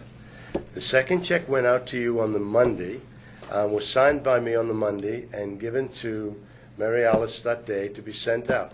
So there could be a 2 or 3 or 4 day difference. And that's why I asked you when you received it, because if you received it very recently, you're probably still about to receive it. So that was, okay. So the And second again, check that and you again, that's been sent out, return receipts. Okay, so you stated here that there was another check coming this week. Right, and that was that check. And that's when I asked you, do you have tracking information on that check? Right. And I haven't heard anything back. Right. Okay, So now, what is that? sir, That check value is 393. that's correct. Now, Mr. Lambert, you had a question. I do. Mr. Gers was a contract laborer, right? Correct. Did we at any point when we were terminating him, or when We he did not resigned, terminate. excuse me, I used the incorrect term, when he resigned, did we ask him for any releases? Like, normally in construction, because I've had hundreds of these employees of this nature, I always attach a lien release before, a conditional one before they get paid, and then an actual lien release is attached to the check. And you gotta sign both of those to get your money. Did we do anything like that? No, we didn't. Okay, we have a learning curve. Well, How big is the gap between when the invoices were and when the checks were cashed? What was that time frame? Just so I understand, because this is pretty damn confusing. So when the invoices were submitted back on May 10th, First invoice. the first I'm really check- concerned with, the first one and the last one, when all payments were made, and if all payments have been made. That would be my other question. So the first check, 1207, was dated June 14th, 2013, in the amount of $2472.25, And I received that roughly June 26th. which was not for the full amount of his wages. So that is. I'm that sorry, is sorry, for sir. So that was for the full amount. $1,232.50. That was for the full amount of the wages that he had invoiced us for. Not according to your own exhibit, page 5. Maybe I lost First track one, of this, it but I says thought I'd asked a his question. wages I'm are trying to get some 24.75. information. And I'm addressing Mr. Lambert. Go ahead. I don't mean to hear it be contentious, but I really don't like hearing shut up in this other contentious argument. I don't like it from that side or from our board because it's not appropriate. So please, let's have 10 deep breaths and try to become somewhat more civil, because somewhere in the middle, there's something we need to decide. I am very sensitive to people not being paid in termination because in construction law, it can put my projects at risk. I have no idea what the rules are for the state's behavior. I really don't. I hope I never find out. So between the first invoice and the first payment, what was the lag in time?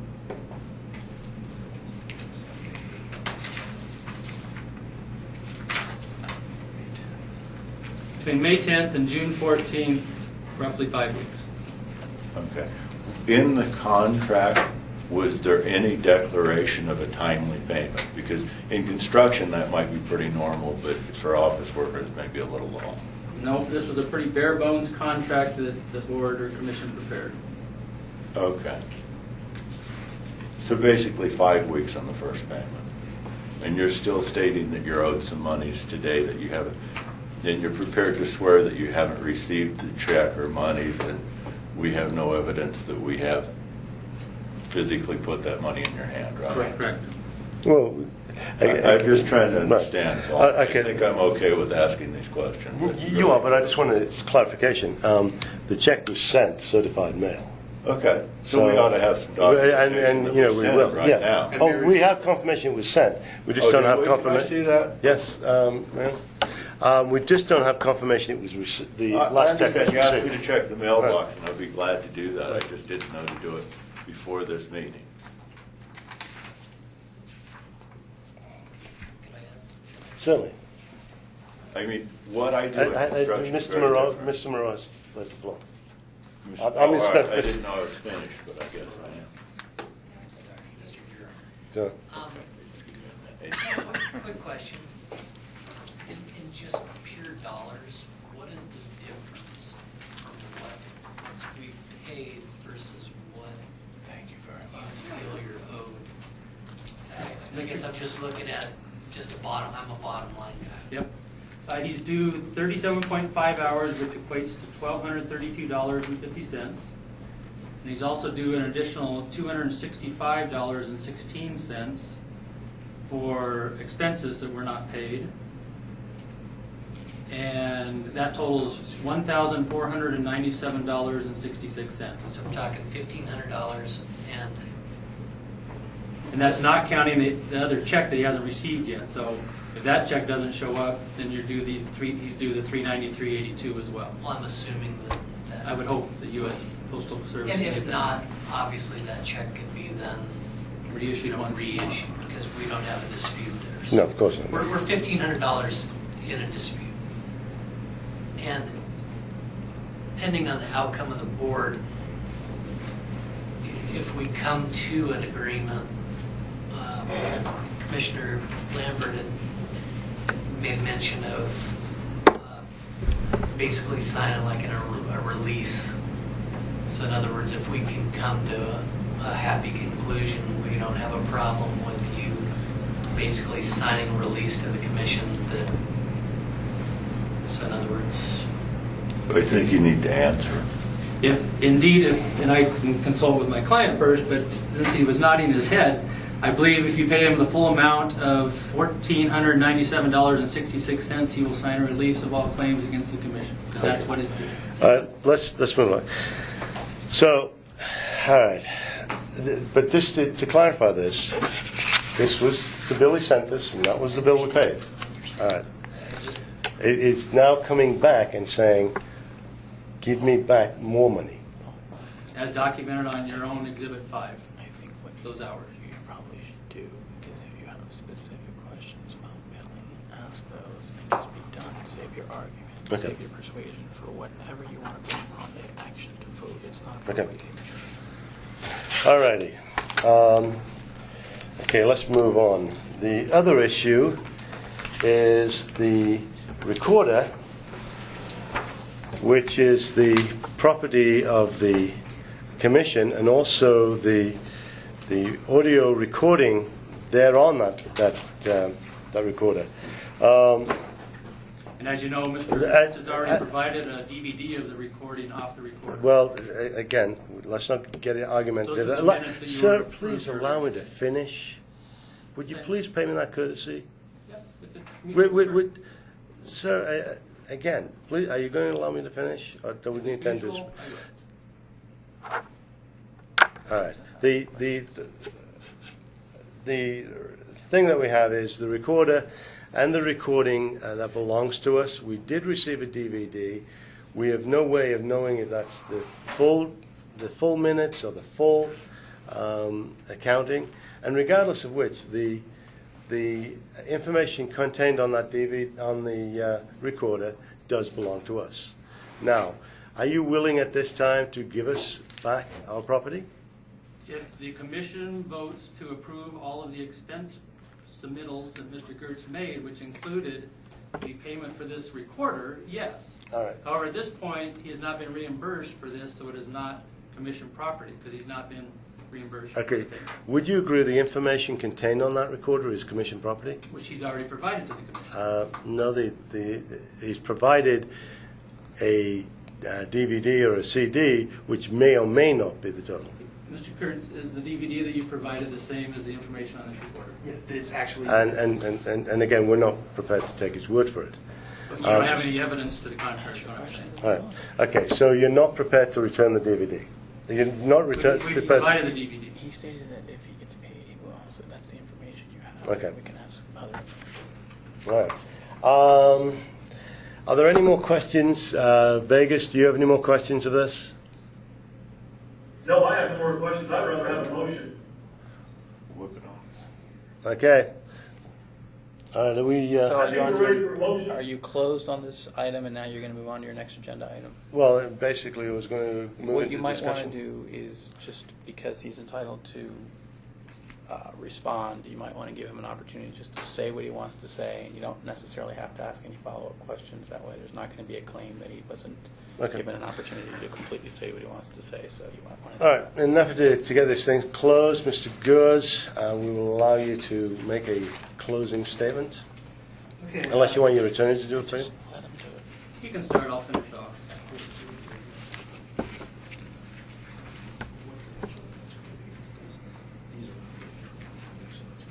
Mr. Gers, are you ready? If I may have a With my attorney, thank you very much.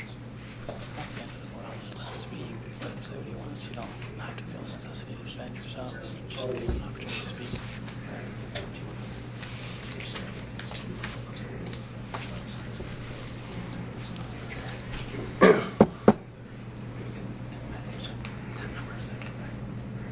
I need to do math on you.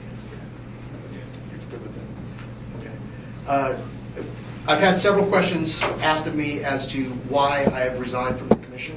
And I resigned from the commission after the phone call from Mr. Jackson on the 5th demanding my resignation, or Mr. Jackson would pursue me not only civilly but criminally.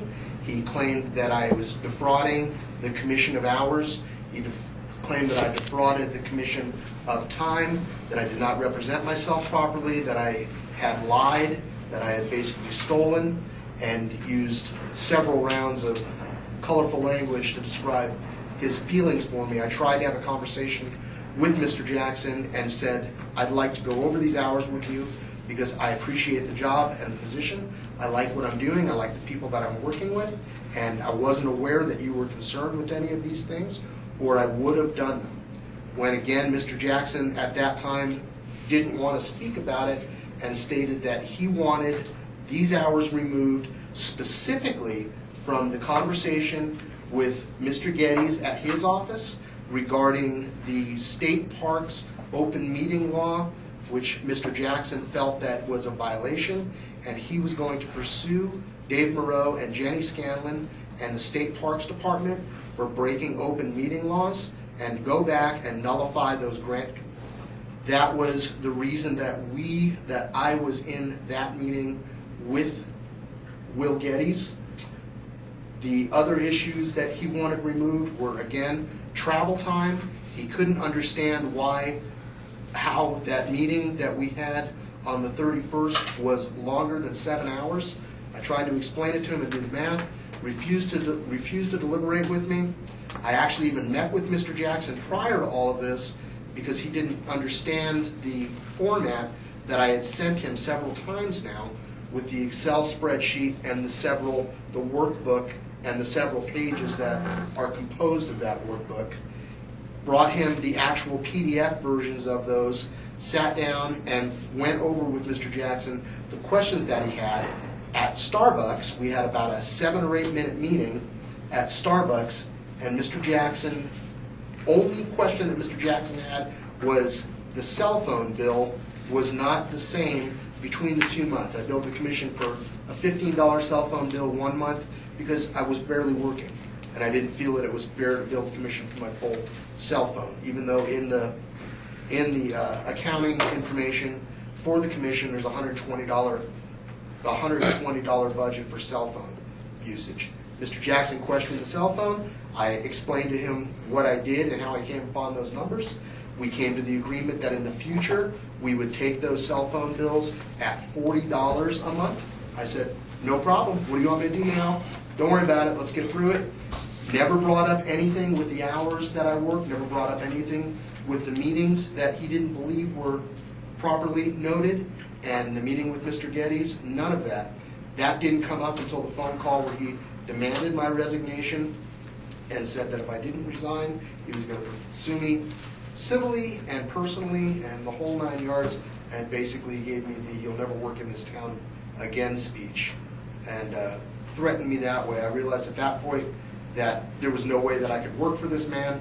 So my contract was a temporary contract anyway, based upon renewal. It was coming up, so the extension on the contract would have been coming up for a vote. I realized that fighting with Mr. Jackson about several hours and him having the inability to converse with me and be able to get past this was a major issue. I wasn't going to be able to work with him, so I decided at that point that I was going to say goodbye to this job and the people that I had met and hopefully claim my money. Mr. Jackson had several times responded in emails to myself, Mr. Geddes, that he had never heard that I had not received my reimbursable checks. I provided you with emails showing to the contrary on that, where I had asked Mr. Jackson several times for my reimbursements. I talked to Mr. Jackson the day before Mr. Geddes contacted me when I returned the meeting minutes on DVD to his assistant, Jan. And Mr. Jackson, I explained to him, I said, if you want to bring my checks, I've got the recorder and the DVD in hand. More than happy to meet you anywhere. Mr. Jackson wouldn't hear it, hung up on me. I called him back. I left him a message on his voicemail stating the same thing. I'll be more than happy to meet with you and exchange my reimbursables for the materials that at that point would be commission property. Never heard back from him. He called back again later and we talked again. He was ranting and raving that he was going to contact Mr. Geddes and turn this over to the state, and I was going to go to jail. And I told him at that point, I will meet you anywhere you like. Bring me my checks. I'll give you the equipment, and we'll be done with this and just get it out of our hair. He refused and hung up on me again.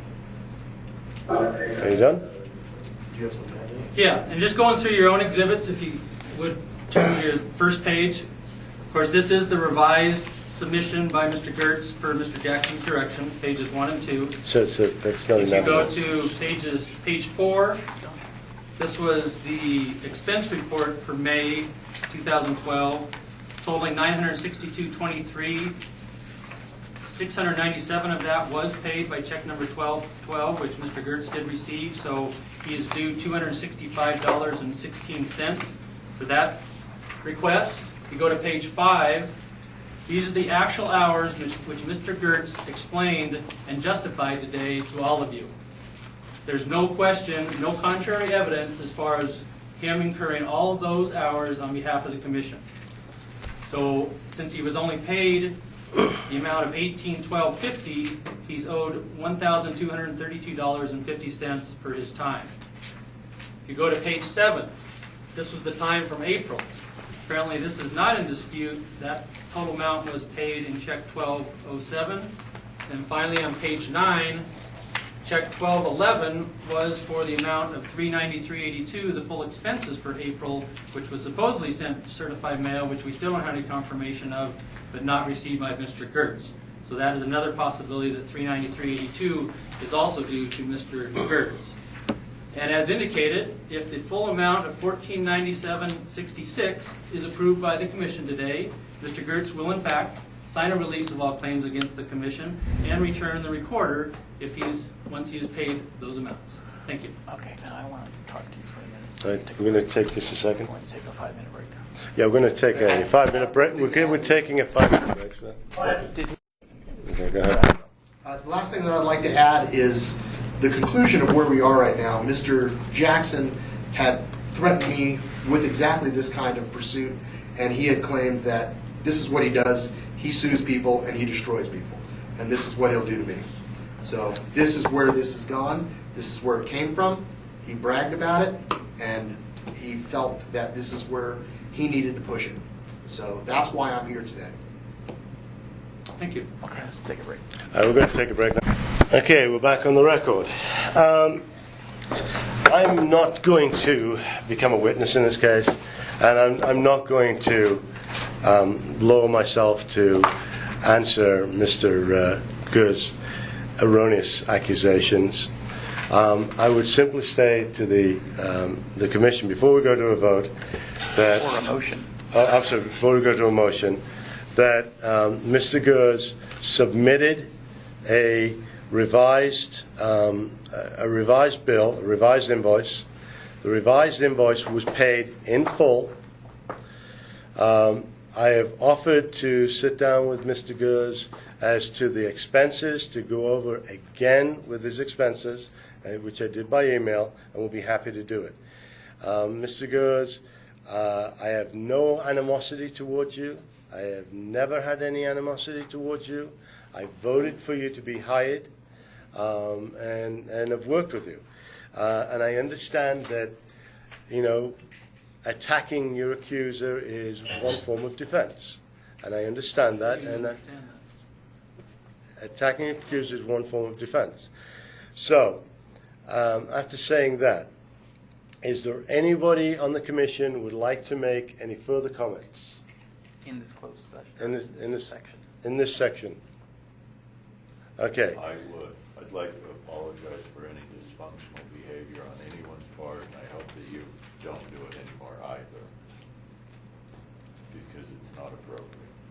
All right. I would make a motion that we move to make this an administrative matter, and would be. And I think. Sir, I'm in the middle of a motion. The chair can make a motion.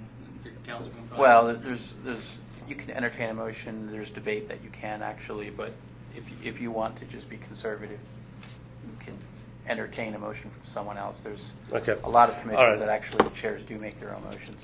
And we have made our own motion, and we have made our own. I have made motions in the past and been accepted. So move on. All right. The chair will entertain a motion to make this an administrative matter.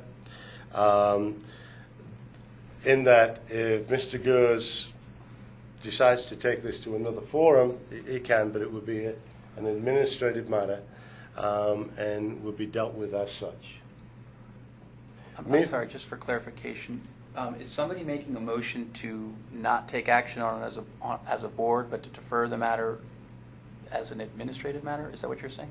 Yeah. Do you want me to restate that? I think I'd like it clarified what that change is. I don't understand what. Let me clarify. Okay, I would entertain a motion to make that the board would not take a vote on this matter at this time, and that the commission would make this an administrative matter. Somebody putting forth a motion. I'm not.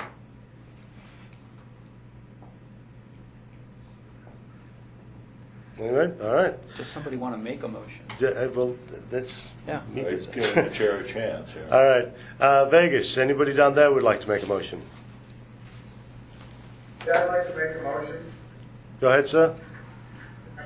that we pay Mr. Gertz an amount of $1,891.48. That includes the check that has not shown up in the mail, that we saw payment on that check that's in the mail, and that he returns to us the property that we're owed.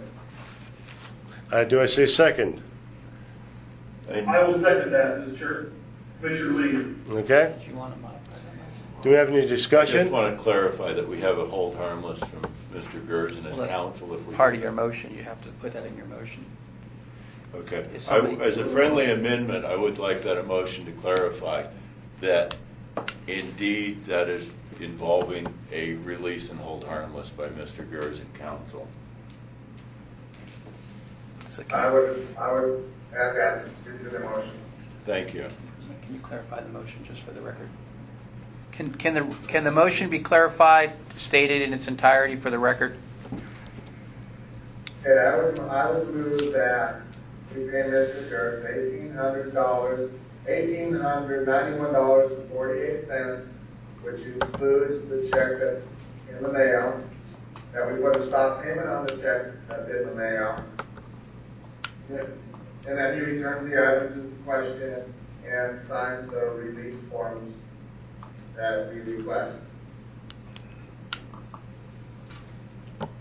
Okay, and Commissioner Lee, you're still going to second that? Yes, I will still second that one. Okay. Any further discussion? All right. I actually do have a little bit of a discussion just for Sure. 1 second. I'm quite certain that check's been mailed. The check that hasn't been received by Mr. Gers yet. The problem being that putting a stop payment on that is actually not as easy as it sounds. It may take several days to actually accomplish that. So, in my opinion, it would be better to pay the amount in question and just let that check arrive, as I'm sure it's going to probably today. That's. Mr. Cox, would you accept that? Is this the amended motion? Yes, I would accept that. All right. Mr. Lee, as second, would you accept that? So the change was that to go ahead and let the check for $393.82 go ahead and clear, so that we would be paying Scott today $1,497.66. Is that correct? That's correct. Correct. And then if the check doesn't arrive, then just for clarification, then if the check doesn't arrive for whatever reason, then we'd obviously replace it. Yes, I will second that. All right. Is that still acceptable to the? Well, you guys haven't presented your motion. We haven't. All right. Okay. Any further discussion? Why don't you ask them if they have discussion they want to Do state you whether that vote? would be acceptable to them? Is that going to be acceptable? If you'll give us a few minutes, we can certainly discuss it.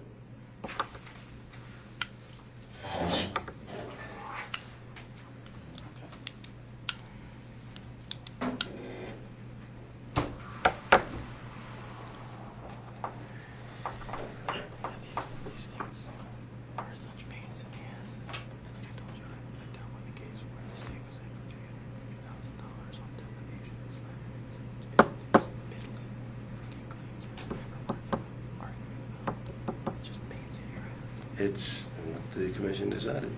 Well, I think at this point the commission's decided just put it behind because of those very reasons. That's perfectly fine. Yeah. Yeah.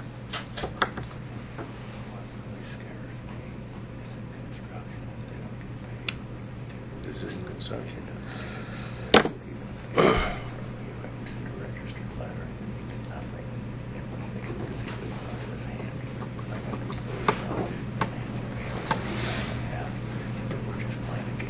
Right. No, I know what you're saying. I just don't get the grits. That makes sense. I've seen what is wrong. I saw Wendy's get hit for 3 years, and they were all done on the first day of her employment. Do we have any question on having a confidentiality agreement as well? Agreements can't be confidential. Okay. It's an open meeting. I was figuring with him as far as anything that he would then divulge after. It doesn't matter. It's an open Settle meeting. cases all the time, litigation in the public records. Okay. Yeah.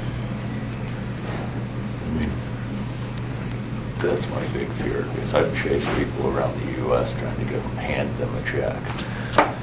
He's probably going to come in here now and ask for his attorney's fees. It's up to the commission. You understand what that word is? Issue. We have to return receipt. This is why. I